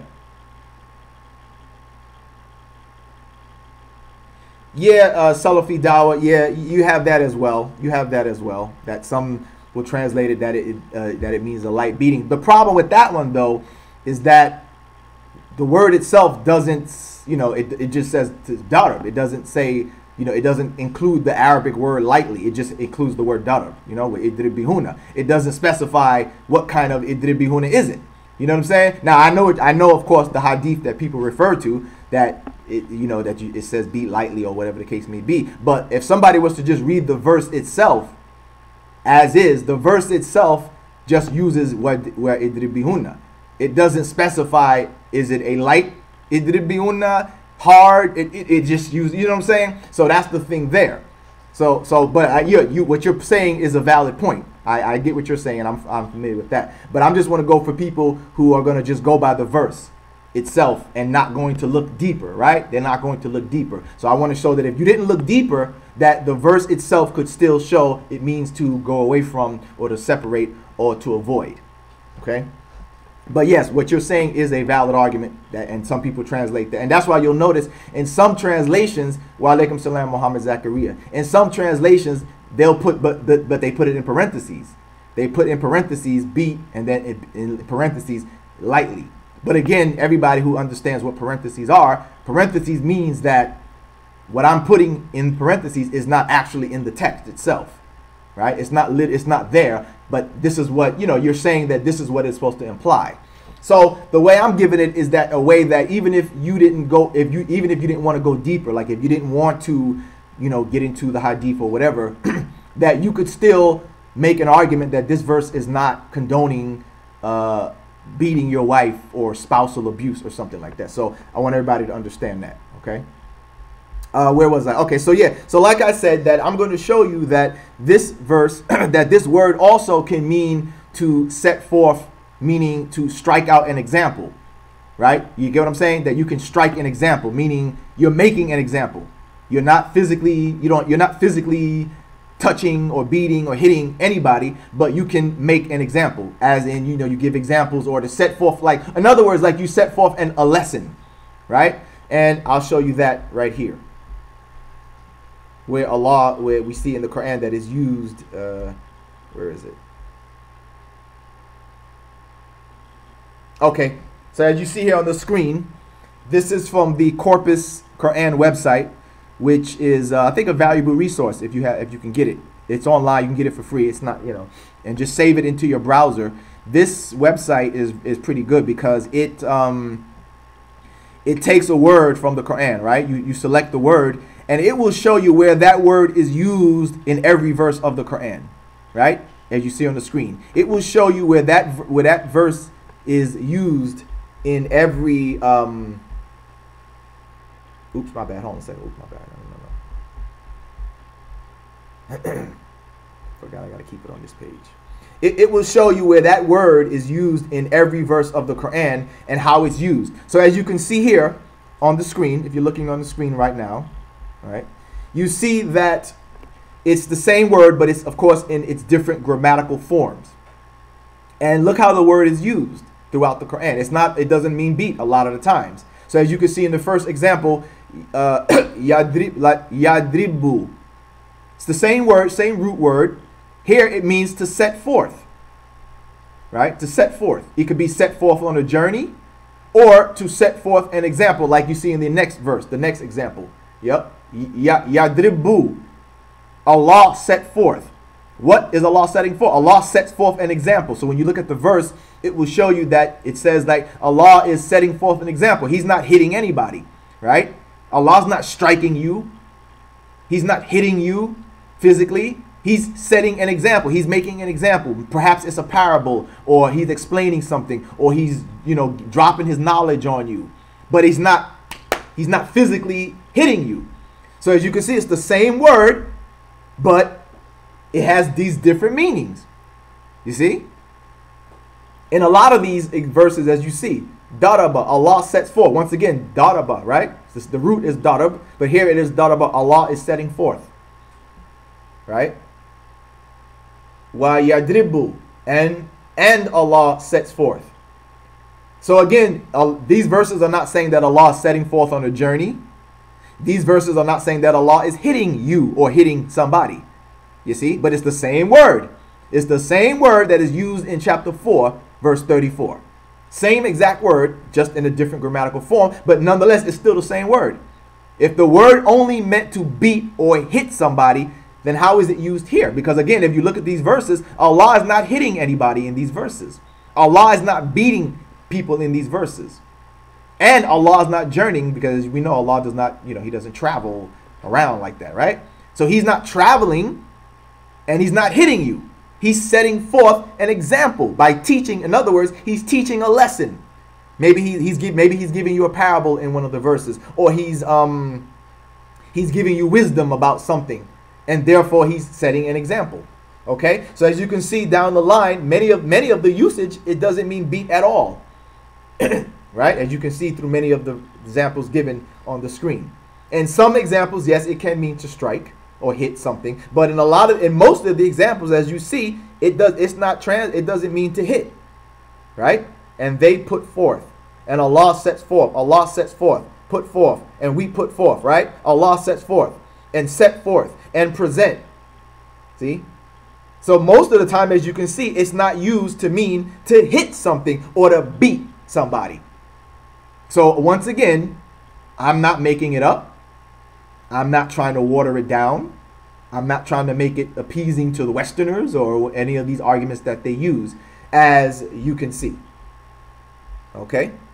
So let's go further. Right? Let's go further.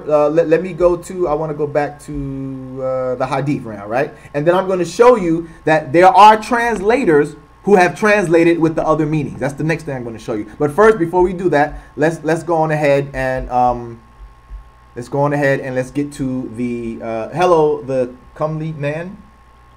The comely man. Hello, how are you doing? Change the change. So change the woman. Changing can be physical or non-physical. All right. The Gert Wilders film. Well, let me know. Like I say, you know what? I can do that. I definitely can do that. But you gotta let me know which one. But what you do, I have a thing on my Patreon for people like what you're saying. If you want me to like do a specific refutation or something, join my Patreon page. And I have a thing where for people who want me to if you want me to respond to a certain person or a certain video or whatever, join my Patreon page, become a patron, and you can get me to, once a month or twice a month, depending on, which level of a Patreon you become. You can actually, assist me by, becoming a patron, and you can then request me to, do certain refutations. And again, for those, like I said, I repeat, if you want to get these notes that I'm using, you join my Patreon page and you will have access to these notes that you can use for yourself, other than just giving the video. Like if you want to have them for your own personal use in your own discussions or your own debates and arguments, you could have access to that in the if you join my Patreon page. All right. So let me continue. Where was I? Okay. So yeah. So now I'm gonna go to the hadith that backs it up and shows that I'm not making this up, that I'm not going against the Sunnah, that I'm not trying to water it down or whatever. Right. So look here in these two hadiths right here. Look what they say. And I gave you the reference number and everything to show you that I'm not making it up. Okay, Mr. Navabi and any other non-haters of Islam or whatever that claim that, we're ignoring our religion, or we're nicer than our religion, or we're ignoring our religion. No, look here. These are the ones that back up that it should not be translated as beat. Look at the hadith. From Abu Dawood, book 11, number 2138. Narrated Muawiyah ibn Haida. He said, or I said, Apostle of Allah, how should we approach our wives, and how should we leave them? He replied, approach your tilth when or how you will. Give her, i.e. your wife, food when you take food, clothe when you clothe yourself. Do not revile her face, and do not beat her. That's clear, Mr. Navabi. I don't have to do gymnastics, Mr. Navabi. That's a clear, unequivocal, without a doubt statement right there. No need to do gymnastics. It's clear. He said, do not beat her. And he didn't give a condition. He didn't say do not beat her unless. He didn't say do not beat her except if she, no, he said and do not beat her. End the statement, period. He didn't offer any condition. He didn't say don't beat her except if she does this. He said do not beat her. Look at the next one. From Abu Dawood, book 11. The next hadith, 2139. Narrated Muawiyah al-Kushari.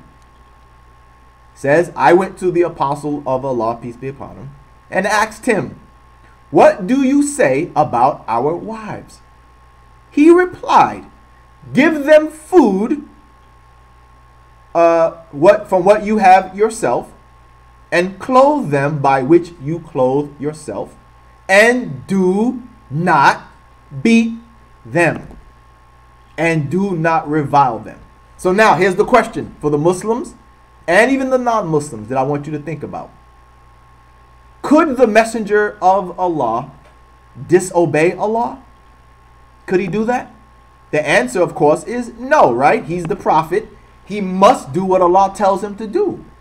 My argument then is if 434 actually said that Allah is telling you to beat your wife, how could the Messenger of Allah say do not beat them? He couldn't disobey Allah, could he? Right? I mean, technically he's a human being. You know what I mean? Technically he's a human being. But I mean, in his position as a selected prophet of God, could he blatantly disobey and contradict Allah? If 434 meant to beat your wife, how is it that the prophet is recorded as saying, don't beat her? It doesn't make a logical sense that he would contradict the word of Allah, right? I mean, that's the way I'm looking at it. To me, it doesn't make sense that the prophet, that if Allah told the prophet in 434, beat your wife, that he would then come along and disrespect and disobey Allah so blatantly. It doesn't make sense for him to do that, right? It doesn't make sense that he would say, well, Allah said beat your wife, but I'm telling you don't beat her. No, it doesn't make sense. If Allah said beat her, then the prophet would say, well, how you treat your wife? Allah said beat her. When she's disrespectful or whatever, Allah said beat her. No, but here we see the prophet is recorded as saying, don't beat her. And again, from what I see, no condition is provided. He didn't give an exception. He didn't say, don't beat her except if she does this, or that. He just said point blank, don't beat her. So we take this with all the evidence that I presented thus far to show that the beating, translating that word as beat, doesn't seem to follow the theme and the character of Islam. It doesn't seem to fit. Right? It doesn't seem to fit the character of Islam.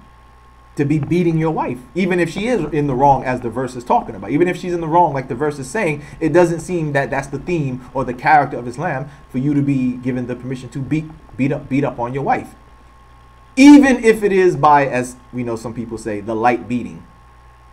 Right? It doesn't make sense to me that the Prophet is recorded as saying, "Do not do that." If Allah had said to do that, we know the Prophet is not shy to carry out Allah's command, right? The history says that he wasn't shy to carry it out. So if Allah had said beat, the Prophet would not be afraid to say, okay, Allah said beat her. But here it says, he said, do not beat her. Okay, so now I'm going to show you, now that we clarified that, now let me show you some translations. Right? Let me show you some translations that have translated it with the other meanings. All right, let me show you some translations. Oops, excuse me. Let me show you some translations that have translated it with the other meanings as you've seen in the lexicon. Okay? So take a look here on the screen. These are other translations. And let me also make a disclaimer.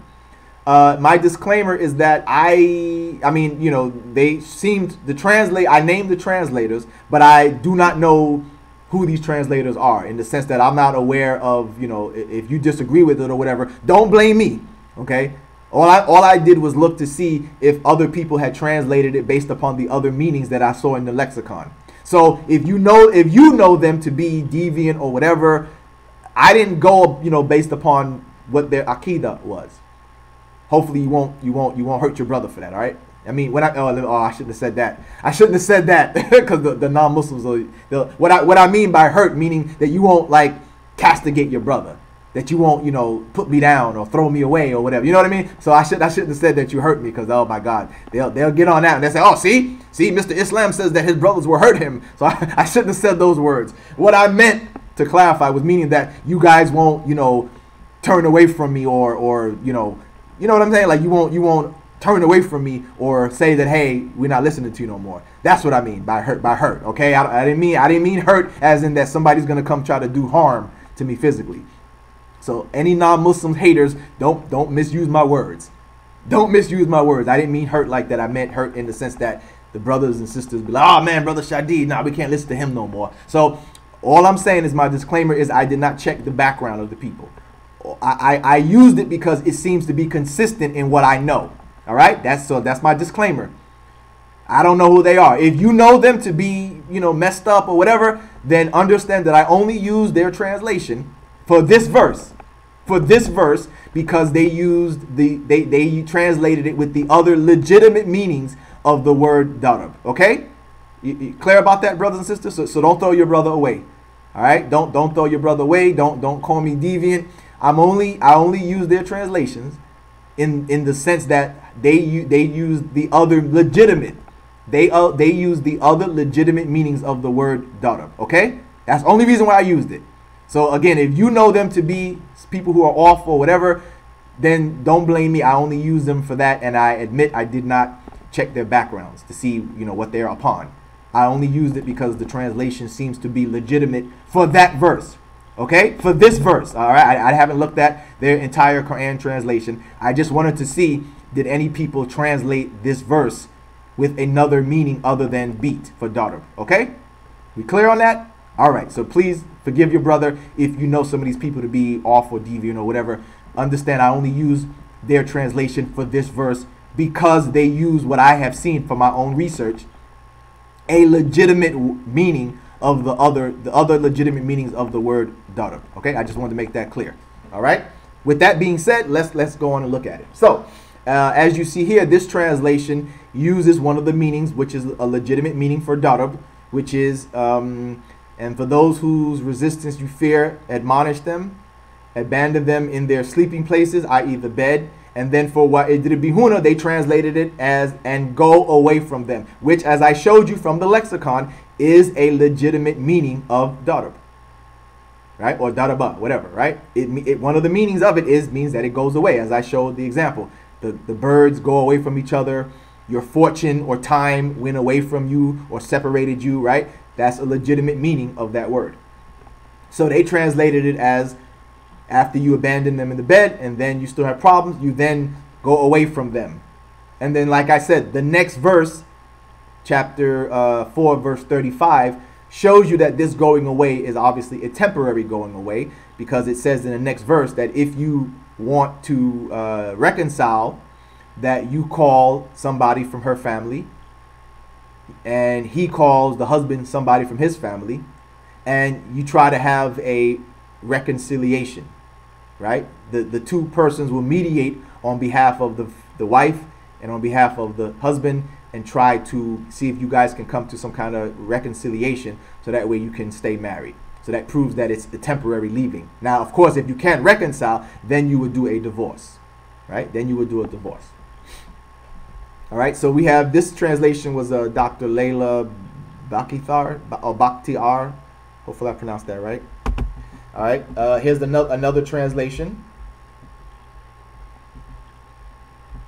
Another translation by Safi Kaskas says, if you have fear, and I underlined the part where they translated wa idribihuna as the other meanings of it, okay? So I underlined it so you can see it. It says, if you have reason to fear ill will from your wives, remind them of the teachings of God, then ignore them when you go to bed, then depart away from them. So once again, that's a legitimate meaning of the word daraba, right? As I showed you from how it's used in other verses of the Quran, and I showed you from the language lexicon source. That's a legitimate meaning. So for the haters, this is not me trying to water it down. This is not me ignoring my religion. This is, again, not gymnastics, as Navabi claimed, that you have to do gymnastics to try to show that this verse doesn't mean beat. I'm showing you, Mr. Navabi, that I can show you with clear, concise evidence that it can mean not to beat your wife, that it can mean something else other than beat, okay? Without doing gymnastics, just clear, concise knowledge and information with the sources to back it up. And I also showed from the hadith that, which you were claiming that, oh, the hadiths back it up, that no, the hadiths don't back that up.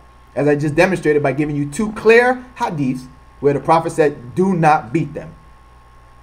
So, Mr. Navabi, either you didn't do enough research, you're ignorant, or you're just a liar. Because see, I would expect you, somebody in your position who's speaking at universities and colleges and speaking engagements, maybe I'm giving you too much credit. Maybe I'm giving you too much credit. That I would expect that you would do research before you talk, right? I mean, that's what I do. When I go places and I speak, because I speak as well, right? I've been at colleges and universities and I've been invited to speak. So I always, for myself, I want to make sure that I'm right. And of course, that's a part of Islam.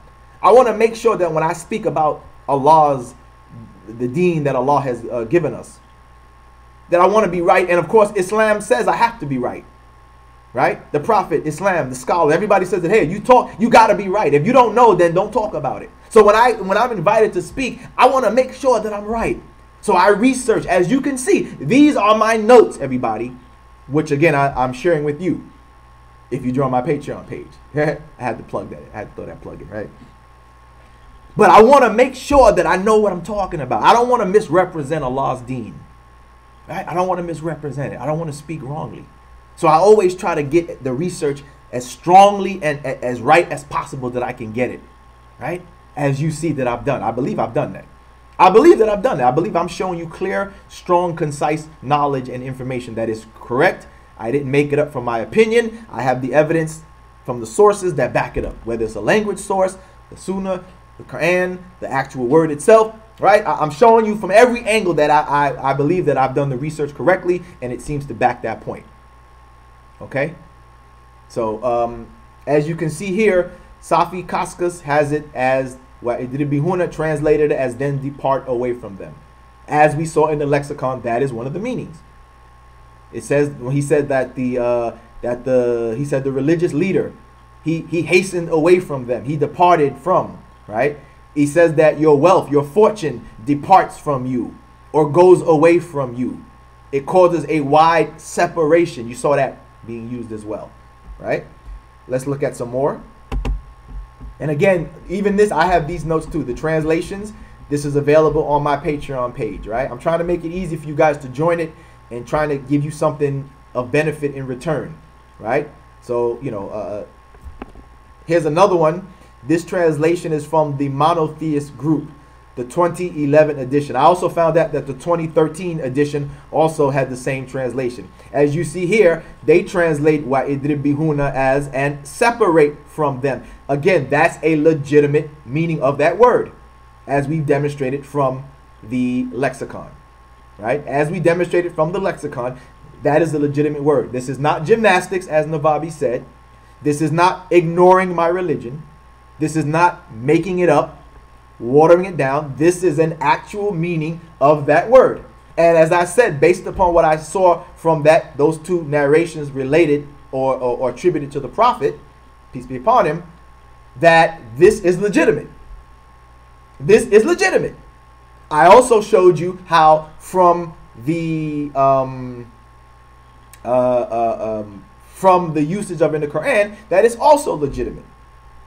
Right? I also showed that as well. In fact, I don't think I have it on this page, but it's on the other pages, which I said, when you can get if you become a patron, that on the Patreon page, I have other translations that even use it in the context that it is used, how it's used, like when it says Allah sets forth an example, that some translators have even said that you set forth an example, right? You set forth an example to your wife, meaning that you're not making, in other words, you're not, in the English context, you're not making an example out of her by doing something to her, but that you set an example to her for her to see that she's wrong. So you set forth an example to her to show her, like, hey, look, babe, you're wrong, and here's why you're wrong. You're not physically beating her or anything like that. You're like Allah, you're yadribu, right? You are showing an example to her. And maybe, you whatever example you come up with, hey, babe, look, let me tell you why you're wrong for what you're doing. Here's the example of this, that, you explain, you demonstrate, you show something, but you're not physically beating her in any sense. You're showing her an example. And there are translations that also have showed it that way. There's a few translations that translate it that way to show that you set forth an example to your wife to let her see why she's wrong. If you've taken all the other steps, then you show forth an example to her to show her why she's in the wrong, or whatever the case may be. Again, those other translations are available in addition to the one you see on the screen with my if you join my Patreon page. Okay, but again, they are there. Okay, you can still see the other translations that also translated as to set forth an example to your wife. Again, not in the English, because in English we have an example where you say, hey, I made an example out of that person, and usually that means that you did something to them. Right? I made an example out of you. Although in English it could also mean, it can also be something non-physical as well. Like you can place a penalty. I made an example out of you by putting a penalty. Now you got to pay $100 penalty. So you didn't have to physically, you know what I'm saying? So it could in English also mean that you didn't have to physically harm or do something to the person. You could set an example. You could make an example out of somebody by making them pay a penalty, or whatever. You know what I mean? Something non-physical. Make them pay a penalty. You have to pay a fine, or you can't go. You're excluded from going somewhere or something like that. Like say with your kids, you want to make an example. I'm going to my child. I'm going to set an example on my child who did something wrong, where you can't go outside. Your brothers and sisters can go outside, but I made an example out of you. See? I did bihuna to the child by showing that you can't go outside. So I made an example. I set forth an example by making you stay inside while your brothers and sisters go out and play. Therefore, I have done that, right? I made an example out. I set forth, right? I struck forth an example. Everybody get what I'm saying? So it could be in that sense as well. And there are translators who have done that as well. Like I said, if you want to see those, join my Patreon. And you can see the whole, it's 3 pages of translations, I believe. It's 2 or 3 pages of translators who translated it with these other meanings. Okay? So, very useful and strong information, I would say. And like I said, I make it available to you because I want you to be able to argue just as strong, right? When Brother Shadid is not around, Mr. Islam Answers Back, I want you to be able to do what I'm doing on your own. So if I'm not around, you don't have to say, hey, well, go listen to Brother Shadid. You do it yourself with the same strong information that I have. And like I said, I consider this information very strong. I consider it very strong, where if you want to destroy their arguments, this information, these verses, these sources, knock it down, knock their argument out of the box. You hit a home run with it. You destroy their argument, and there's no coming back from it. All right. So there we have that. So let's see. Let's listen to some more of what Mr. Navabi has to say, and then we'll wrap things up. We'll wrap things up. So let's see what he has to say. You think that these people are crazy for you to be able to sell that argument. The only reason why they might buy your argument because they're nice people and they're desperate for this verse to mean something else. It's not because your argument for reform makes any sense. All right, so now you heard that right there. So again, that's the point I want to reiterate. As you see, I showed with clear, concise, strong evidence that I don't have to want it to mean something else, but that the evidence shows that it indeed does mean something else other than beat your wife. Right? Now, some people, let's be honest, some people may be fine with that saying beat. Some people may be fine with that. Right? But I'm showing because of what I have seen as the character of Islam. Understand how I'm looking at it. Not like he says, I'm not desperate for it to mean something. But looking at the evidence, to me, the evidence shows that it does mean something else. Not that I'm desperate for it to mean something else, but that it does mean something else. And to me, that goes in line with the character of Islam. What is the character of Islam? The character of Islam is one of mercy, right? Fair treatment, good treatment, right? That's the theme of Islam. That's the character. That's the nature that I've seen of Islam. Yes, we do. Yes, we will correct the. Yes, we are about justice and stopping evil and all that too. No, I have no problem with that either. I'm all for that too, right? So yes, Islam is about justice and we are about stopping evil and all of that. No doubt about it. But the theme of Islam, the character, is good and fair treatment. So instead of beating the wife, yes, go away from her. She's really, she's really taking it to the level that is getting out of hand. Okay, you did all these other steps. Next step, instead of beating, next step is go away from her. See if that, catches her attention. That, oh, now he went away for a little while. He's shunning me. He's avoiding me. He's separated himself from me. Right? You want to work it out? Right? I'm away from you. You want to work it out? Yeah, I want to work it out. All right, call your father. I'll call my father. Or whatever male, if your father, call your grandfather, your uncle, your brother. Call them. Let's talk. I'll call mine. We'll sit down and we'll reconcile if we can. Right? So that's to me the beautiful nature of Islam. That's to me the beautiful nature of Islam.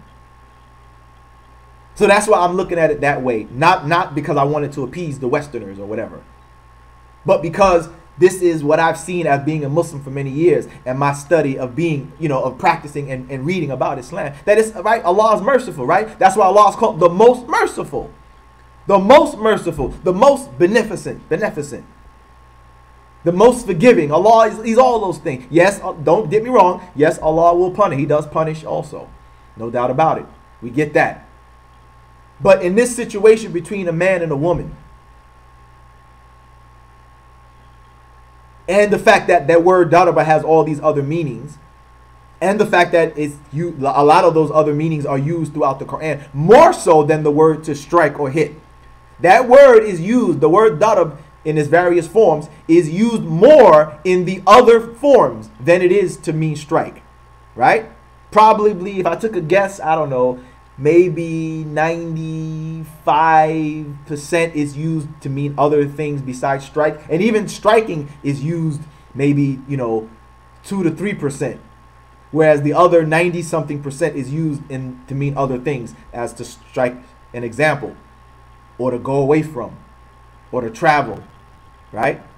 A lot of the times it's used really to set forth. Most of the time you see it's to set forth an example. right? To make, to set forth an example or something like that, from what I've seen most of the time.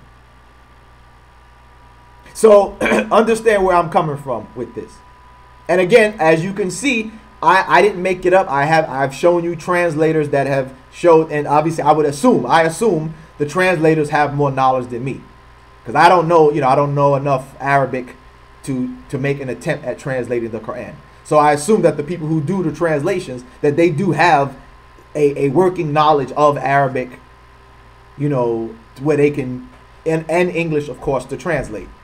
Now, I have enough knowledge of Arabic where I am able to look up words, which is how I was able to look up in the lexicon. But, I wouldn't say that I'm qualified to be a Quran translator. I don't know enough to do that. So I assume that people who do translations of the Quran, they do have let's say a more level of Arabic than I do, in order for them to attempt to be translating such a book as great as the Quran. So I'm giving them that credit, that I'm putting my trust in them, that they have more knowledge in Arabic and the Quran to translate it, and English to translate it right. And so I'm saying that to say that, as you can see, it's not like I just made this up and I can't find no translators who, you know what I'm saying? I wasn't able to find any translators to support my position. As you saw, I've shown a number of translators who have translated it like that. And I have more, like I said, but the other ones are on the Patreon page, right? You want to see the rest of them, they're on the Patreon page. But again, there are people that have translated that way. In other words, I didn't make it up, right? In other words, I didn't make it up, and I have no evidence to show that it's translated like that at all. There are translations that have it like that. Proof that Mr. Islam Answers Back is not giving his opinion. He's not just making it up. Everybody understand? We got that clear. Good. Okay. And that's response to what Navabi is saying, that, you know what I mean? You're making it up, or you're not, you're trying to ignore it and all that stuff. Okay. Let's continue. The reform movement is treating the Muslim community like children. You're not giving them enough credit that they might actually be reasonable enough to understand that without evidence you can't believe in things. Now, okay, let me talk about this, because in reality, I look at him as being that way.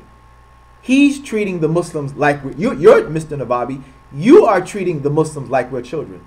You're treating us as if we have not examined these things already.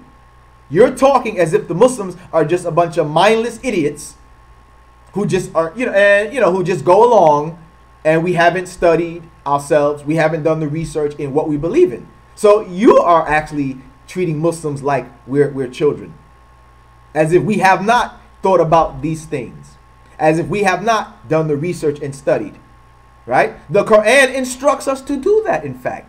The Quran says to contemplate about the Quran, right? The Quran says to ponder the creation of Allah. It's telling us to examine things like this, to examine it. It tells us to examine the Quran. It tells us to examine the creation, the universe, all of that. Allah is telling us to examine things. The Quran talks about bringing evidence, right? Bringing evidence. The Quran actually says, do not follow things that you have no knowledge of. Did you know that, Mr. Navabi? Yes, everybody. The Quran actually says, do not follow things of which you have no knowledge of. Well, guess what? That would include Islam. That would include the Quran. Allah does not want you to, excuse me, to blindly follow even Islam if you don't have knowledge, if you don't know it. So Allah even invites you to study the Quran, to contemplate about it, to ponder over it, to ponder His creation, Navabi. Why? Why does Allah want you to do that? Because, like what you're saying, Allah wants the believer to have as certain of knowledge as they can. Right? That's what I said, as certain of knowledge as they can. Right? Now I know what usually the next question is, well, why can't you see Allah? I get that, right? We can't see Allah. But as I gave the examples earlier, of proof of creation. That somebody of intelligence had to put something together, even if I don't see it. I've never seen the person who made my car. I don't know who made it. Now, nowadays, of course, with Google, I could probably Google who made the Chrysler, and I might be able to see. But right as of now, I've never seen the person who made my car. But guess what? Clearly, I believe, even though I never seen them, that somebody designed that car. Why do I believe that? Because I know cars don't just come out of nowhere, right? My intelligence tells me cars can't just come from nothing. Cars don't just put themselves together. Somebody designed that car that's sitting out in my driveway, right? Somebody designed it. And whoever designed it had some type of intelligence. Because I'm intelligent to know that things of metal and fabrics and all that, it doesn't just put itself together. Somebody of intelligence had to put it together, even though I've never seen them. Now, okay, technically the atheist could say, well, yeah, but you could possibly see them. True, I get, so in that way you may have an argument. But my point is that even though I've never seen them, why do I believe that they built it or designed it? I believe it because it's there, number one, and it shows that somebody of intelligence put it together. So I'm applying that to the earth, the universe, etc. Although I've never seen Allah, but I see His creation. Right? I call the one who created this stuff that I see, this planet, the other planets, the stars, the sun, the order that they're in. Like I said, we as humans, we are able to observe the order of the universe, the planets, etc. We've observed that, and because of our observation of it, just like when I observe my car, and I can say, clearly somebody of intelligence made that and put it together. When I observe the intelligence that is involved in the universe, something says somebody put that together. Somebody had to put this together. Somebody of great intelligence put this together, just like I think somebody of intelligence made my car and put it together, or designed it so it could be put together, right? It's the same concept in that sense. You get what I'm saying, everybody? An atheist, you get what I'm saying? You may disagree, but that's how I'm looking at it. And so it's the same thing here, that I have not seen. Yes, I have not seen Allah. However, I see what is left of His creation.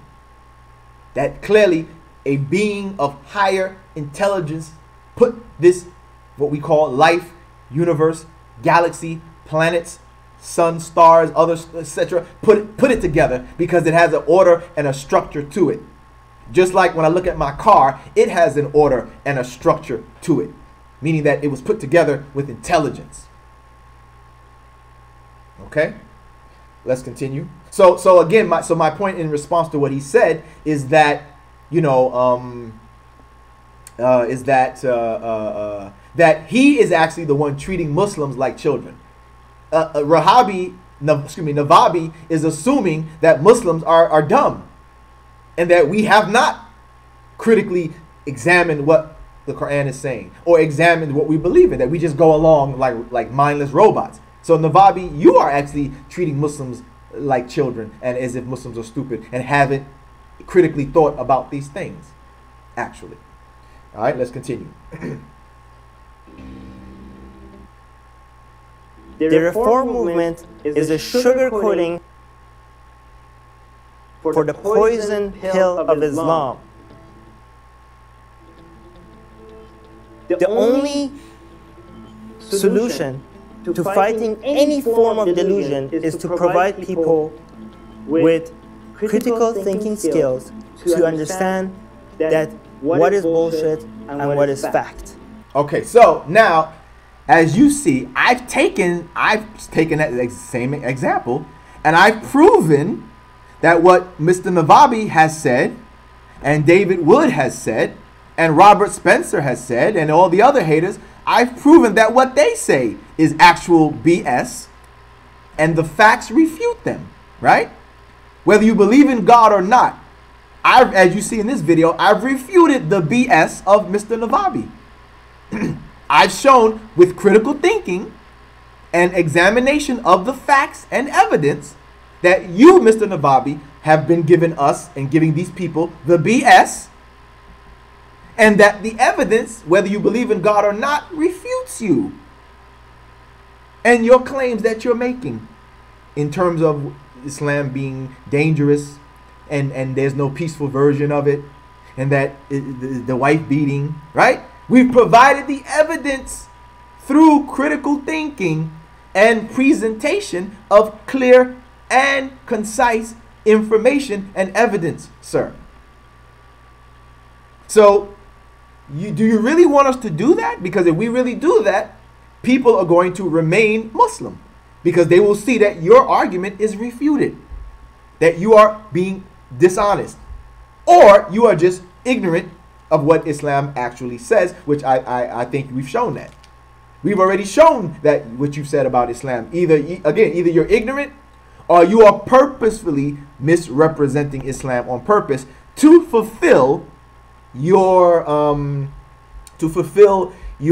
negative narrative that Islam is evil and dangerous, and there's no version that we could get along with. It's all evil and it's all the same. That's the only way what you're saying makes sense. Either you're ignorant, you're lying, or you're purposefully promoting a false narrative, right? You're purposely promoting a false narrative to support your bigotry against Islam. Because I've demonstrated that through study and critical thinking, we refute your arguments very easily, without, as you said, without gymnastics, without having to ignore my religion, without, as you claim, being better than my religion, that I'm just a nice person, and I'm just saying this stuff because I want Islam to be nice because I'm nice. No, I'm showing you that Islam actually says this on its own. And that is what makes me nice. And that is what makes me nice. Because the religion I believe in is teaching me and showing me to be nice and peaceful with those who are nice and peaceful with me. I'm not making it up. Islam actually teaches me to be nice. See? See that? So, there we have it. All right, let's continue.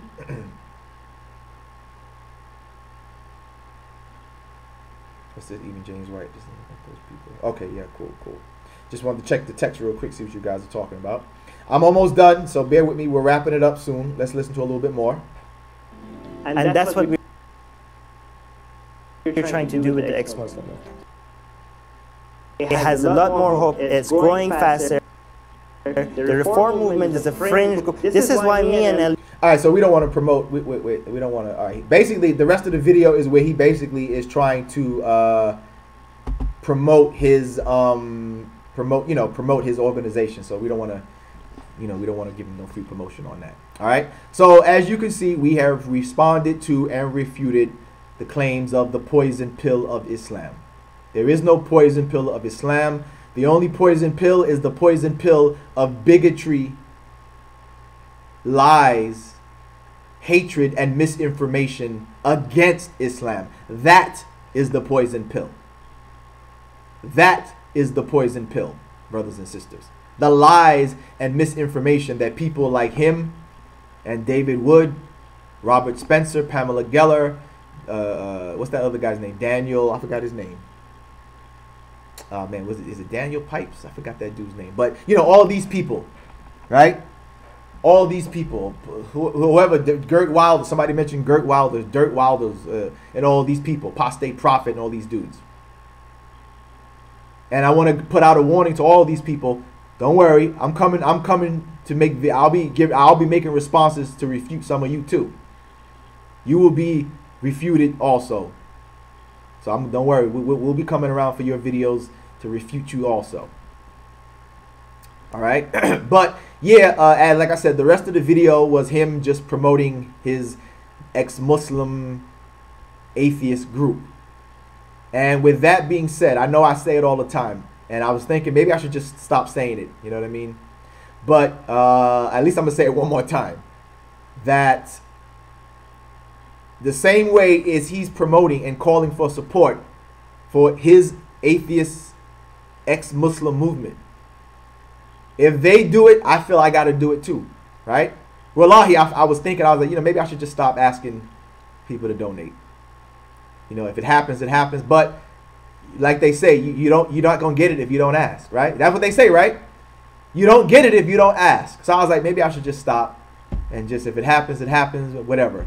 But no, you don't get it. Like they say, if you don't ask for it, you're not gonna get it.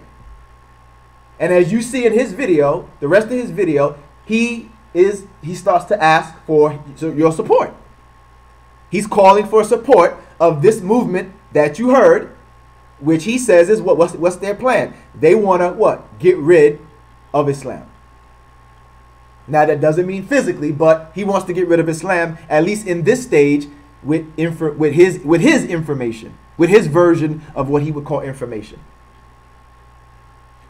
I want Islam to remain, and of course it will remain whether I do. Of course, Islam will remain whether I do this or not. However, Allah does call upon us to invite people to Islam and to defend it as well. So what I'm doing is not strange and weird. And so the same way he is calling for people to support the ex-Muslim atheist movement, I'm calling on you to support the still Muslim practicing movement. Right? I'm calling on you to support the still Muslim practicing movement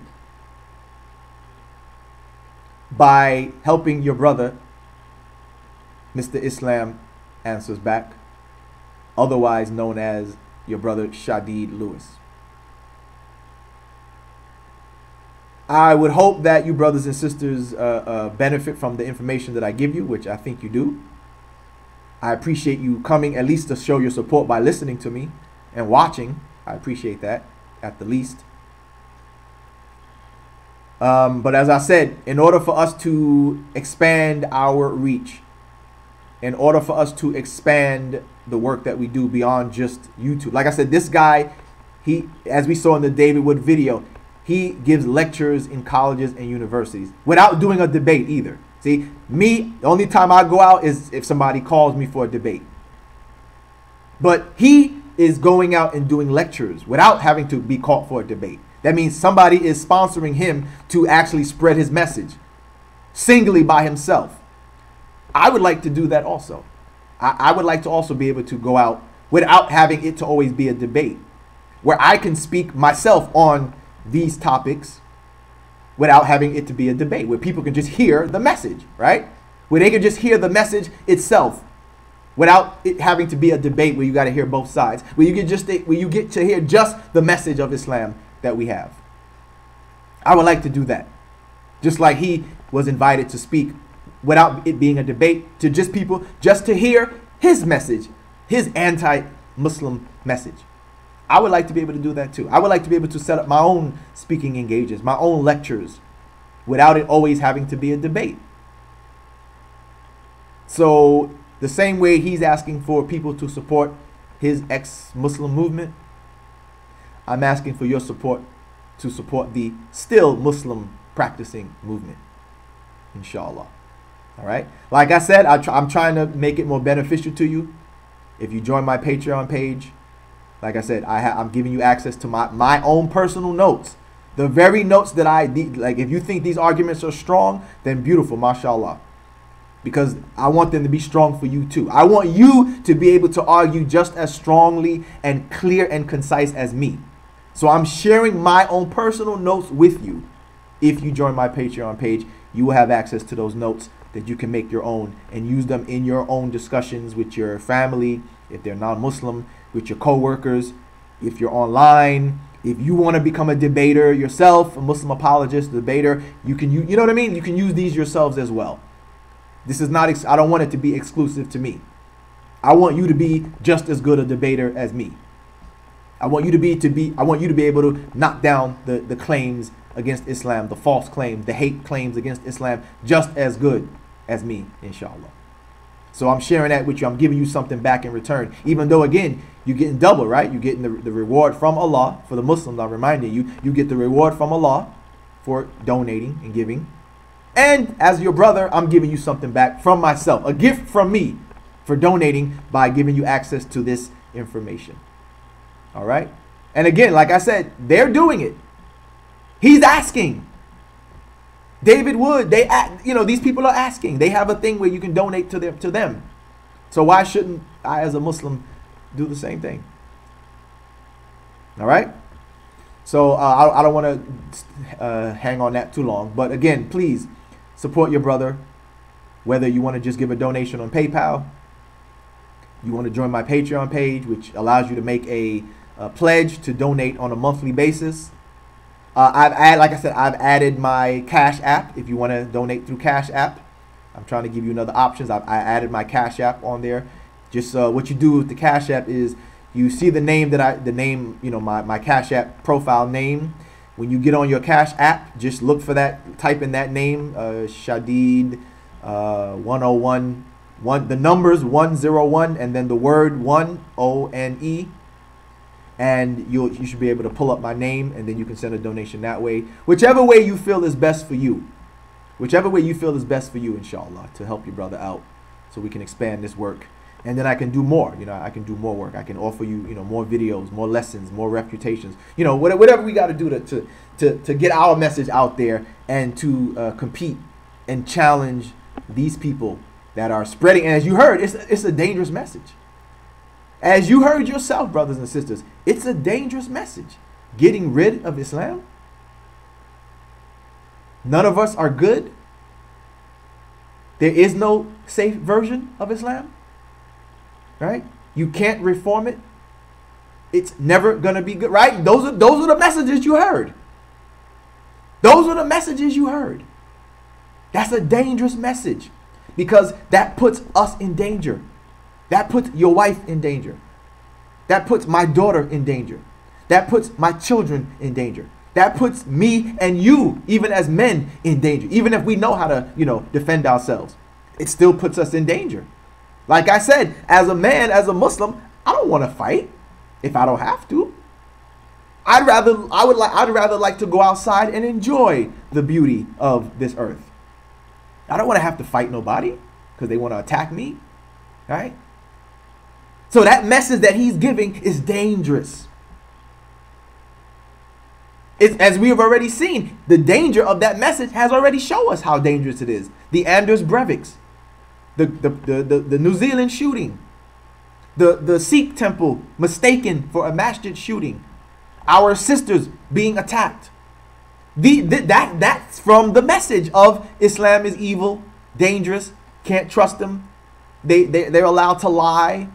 All these things that make us sound like evil people, these incidents we hear are the result of the message of people like David and Navabi and Spencer. Again, even if they don't call directly for it, when you put out that type of information, people are going to act upon it. So even if they have not said it directly, like I said on the last show, when you say this religion, there's no safe version of it. It can never be peaceful with us. Right? Those people are told to kill all non-Muslims. They're allowed to lie to non-Muslims. They are told to kill all unbelievers. Their book says beat women. You can't reform it. There's no version that's safe. Right? All of that is dangerous for us.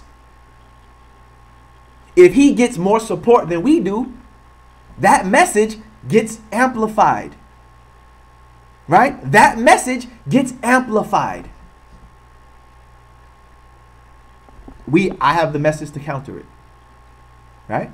As you heard. I have the evidence, the message, the speaking ability to counter it.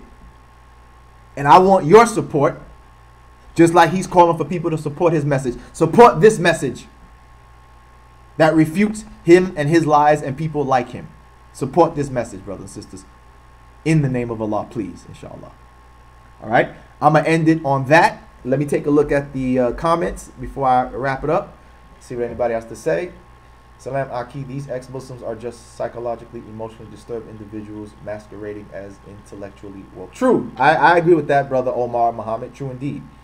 Legend Killer says, Shadi, go to Act 17 and see the comments on Islam, a threat to the West. Bro, nah, you know, that I don't do. That I'm not going to go seeking out what these people, all the bad stuff they have to say about me, bro.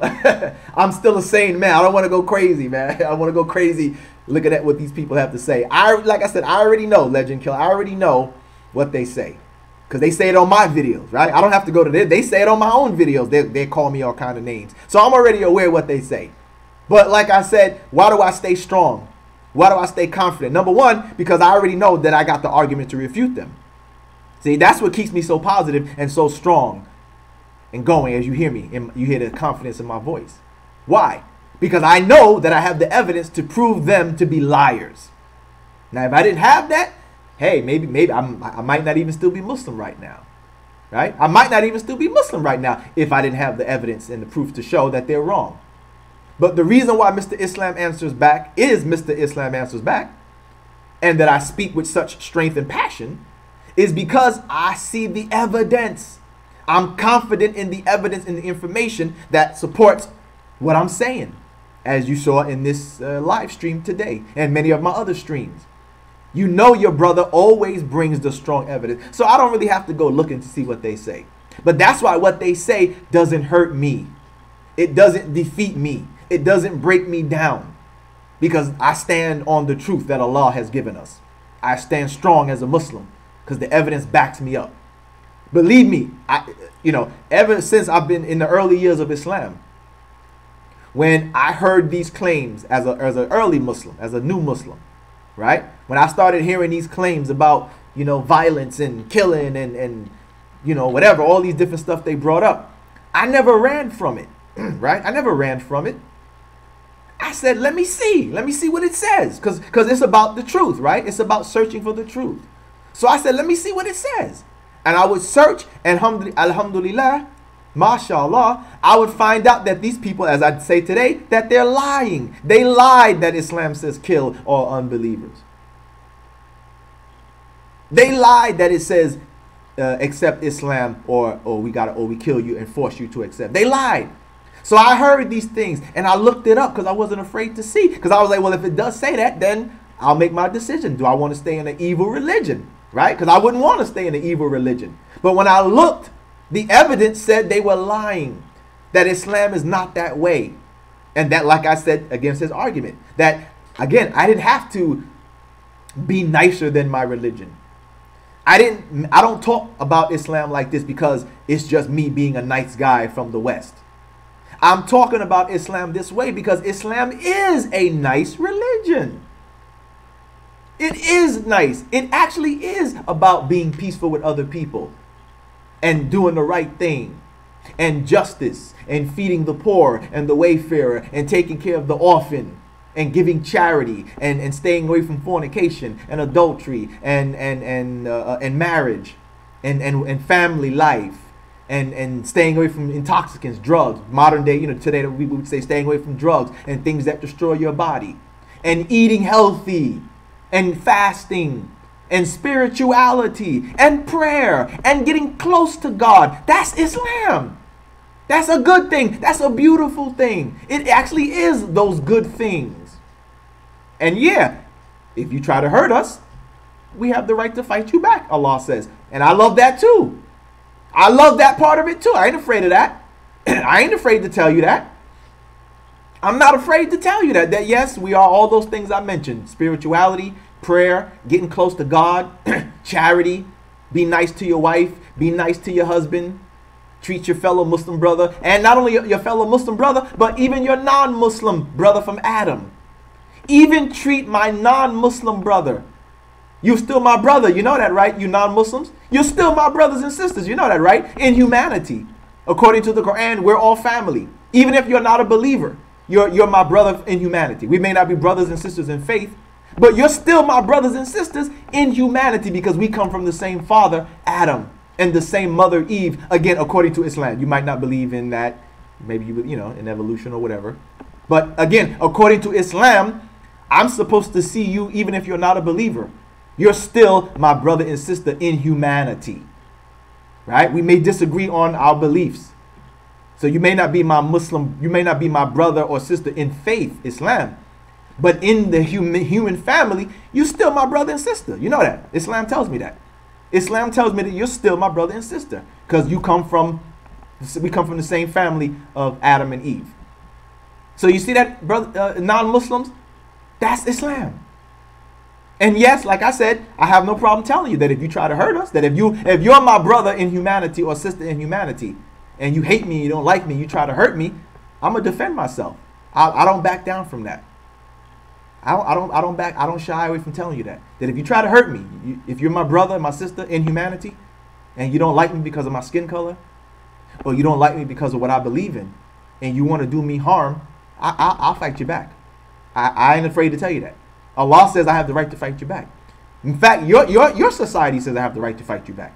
Right? Even your society says I have the right to fight you back. United States government, right? I have the right to self-defense, even here. Canada, UK, I think you guys, your laws say pretty much the same thing, that you don't have to let somebody abuse you, right? So I have no problem telling you that, but at the same time, I'm telling you, I don't want to fight you though. I'd rather not fight you. I'd rather, if we disagree, then okay, cool, we disagree. But Allah says be peaceful with you as long as you're peaceful with me. So I'd rather not have to fight you. And like I said, I really won't fight you unless you try to attack me first. That's what Islam says, right? Quran chapter 2, verse 190. Fight back against those who fight you, but do not be the aggressor. So I won't bother you at all as long as you don't bother me. Even if we disagree, as long as you don't bother me, try to fight me, hurt me, cool. We can agree to disagree, but we can still be, cordial and peaceful with each other. That's Islam. I'm not making it up. I'm not saying that because I'm a nice guy myself. I'm saying that because that's what Islam teaches me. You see? So, this is the true message. And that's the message that I want to get out. So even if you're a non-Muslim, matter of fact, let me say that to you. If you're a non-Muslim listening right now or listening later, and you agree with Mr. Islam is saying, and if you want to help, by all means, donate. By all means, let me say this. For the non-Muslims, if you donate, don't worry. I'm not connected with any groups or terrorist groups, so you don't got to worry about getting charged with donating to a terrorist organization, all right? Mr. Islam Answers Back is pretty much solo.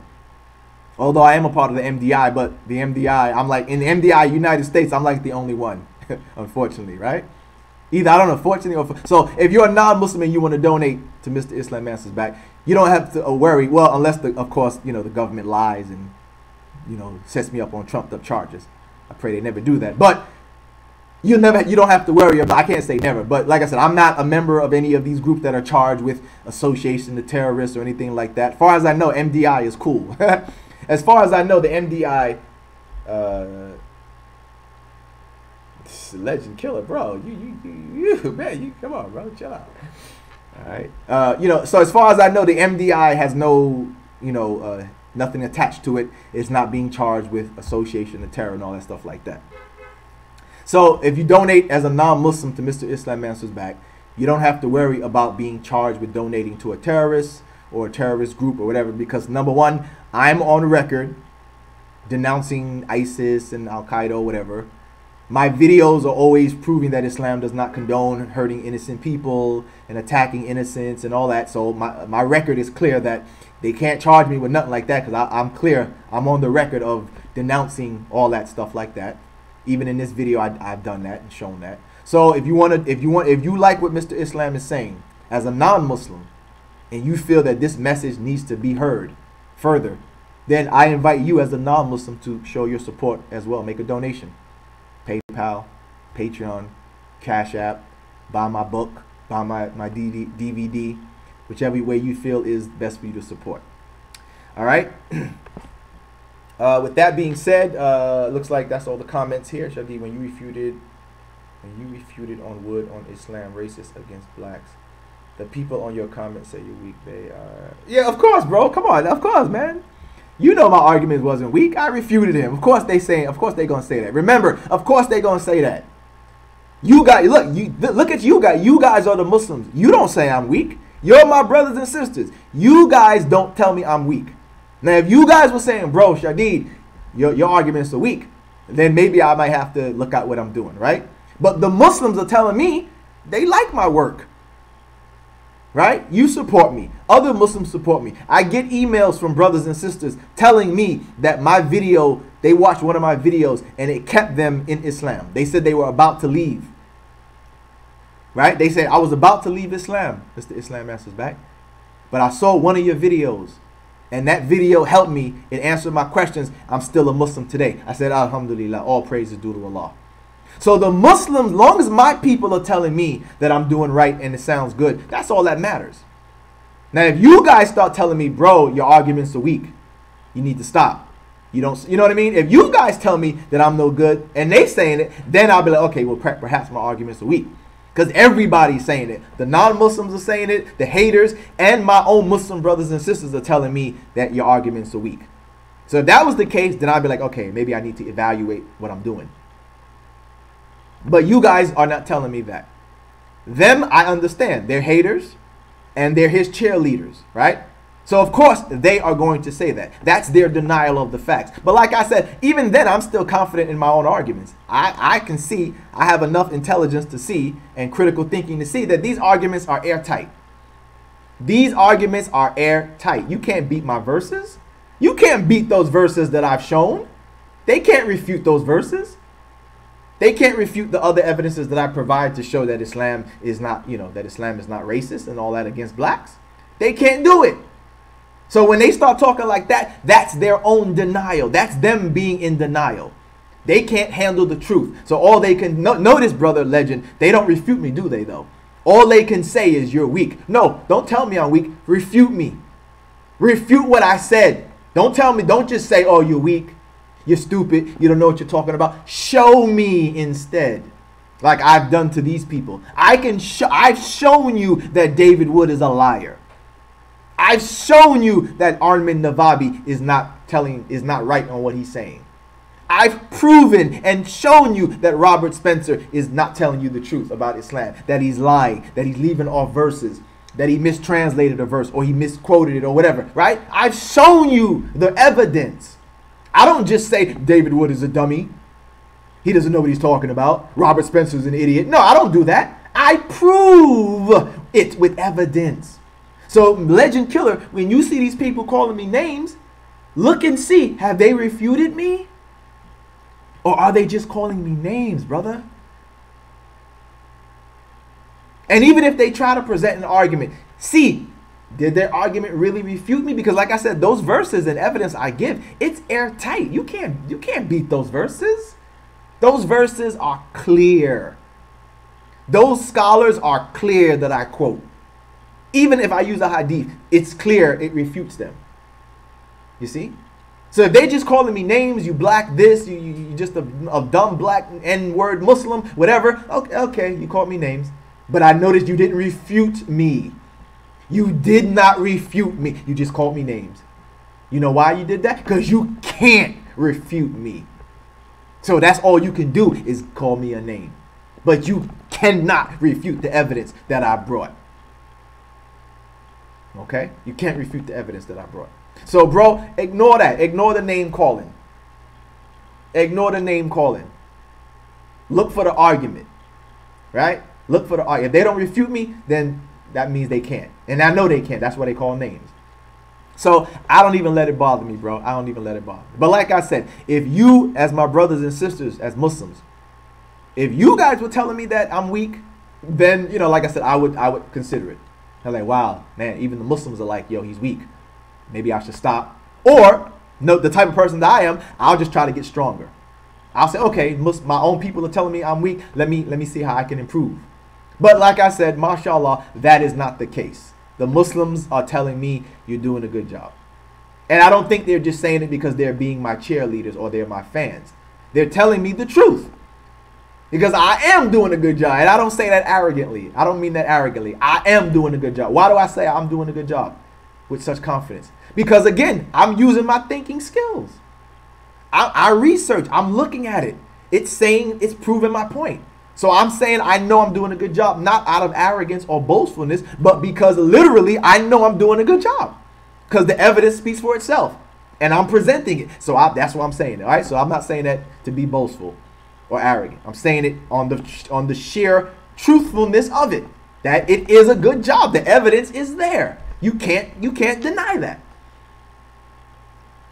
All right. So let me go ahead and end it. Read all the comments, please, bro. I'm not, bro. Legend. I'm not gonna read those comments. It's too. Plus, there's too many of them, man.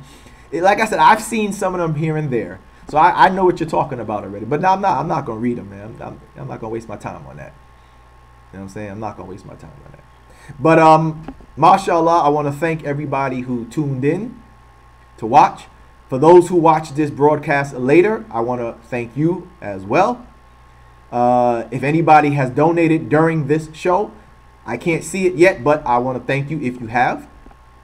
If you donate and if you donate at a later time, for those who watch this later, I'm going to thank you in advance to say thank you and may Allah reward you.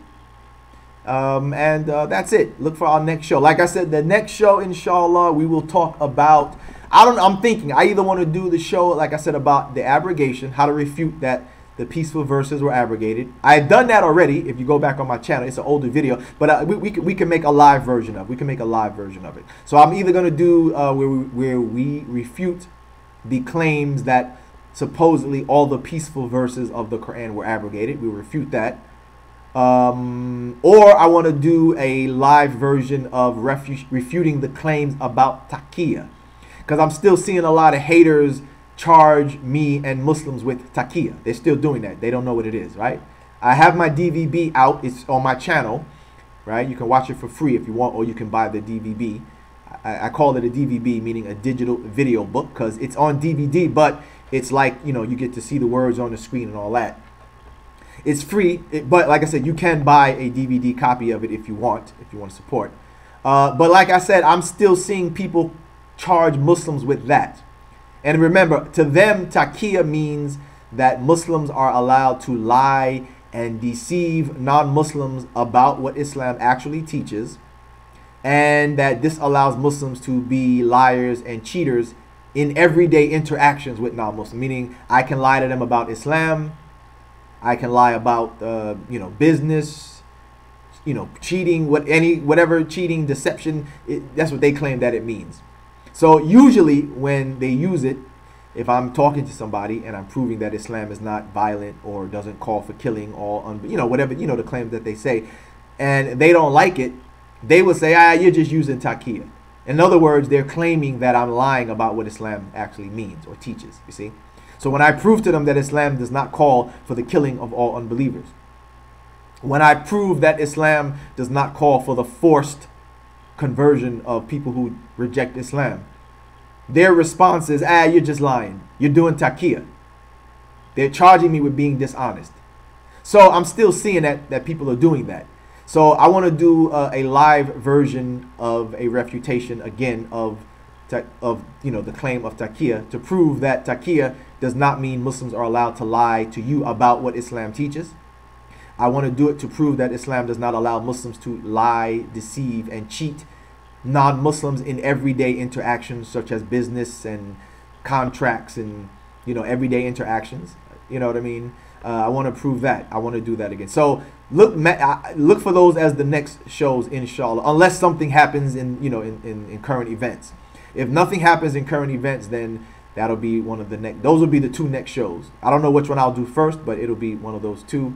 And for the brother who asked me about Gert Wilders, like I said, join my Patreon, and then you can make the request for me to respond to Dirt Wilders.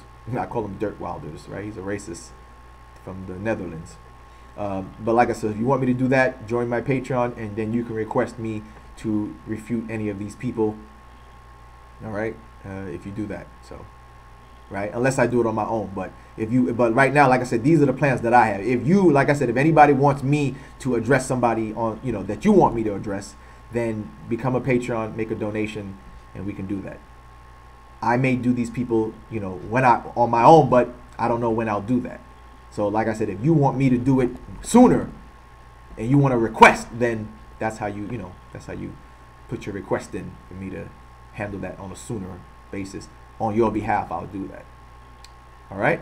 All right, brothers and sisters. Mashallah, it was a good show. Wow, almost 3 hours. Mashallah, wow, almost a 3 hour show. I think this is our longest show. 2 hours and 44 minutes. But it was a good show, right? It was a good show. Good topic. Right? Good show, good topic. So I'm going to end it on that. Again, thank you for watching. Those who watch this stream later, I thank you as well in advance. And again, if you have donated or you plan to, I want to thank you in advance, and may Allah reward you. All right, brothers and sisters, assalamu alaikum.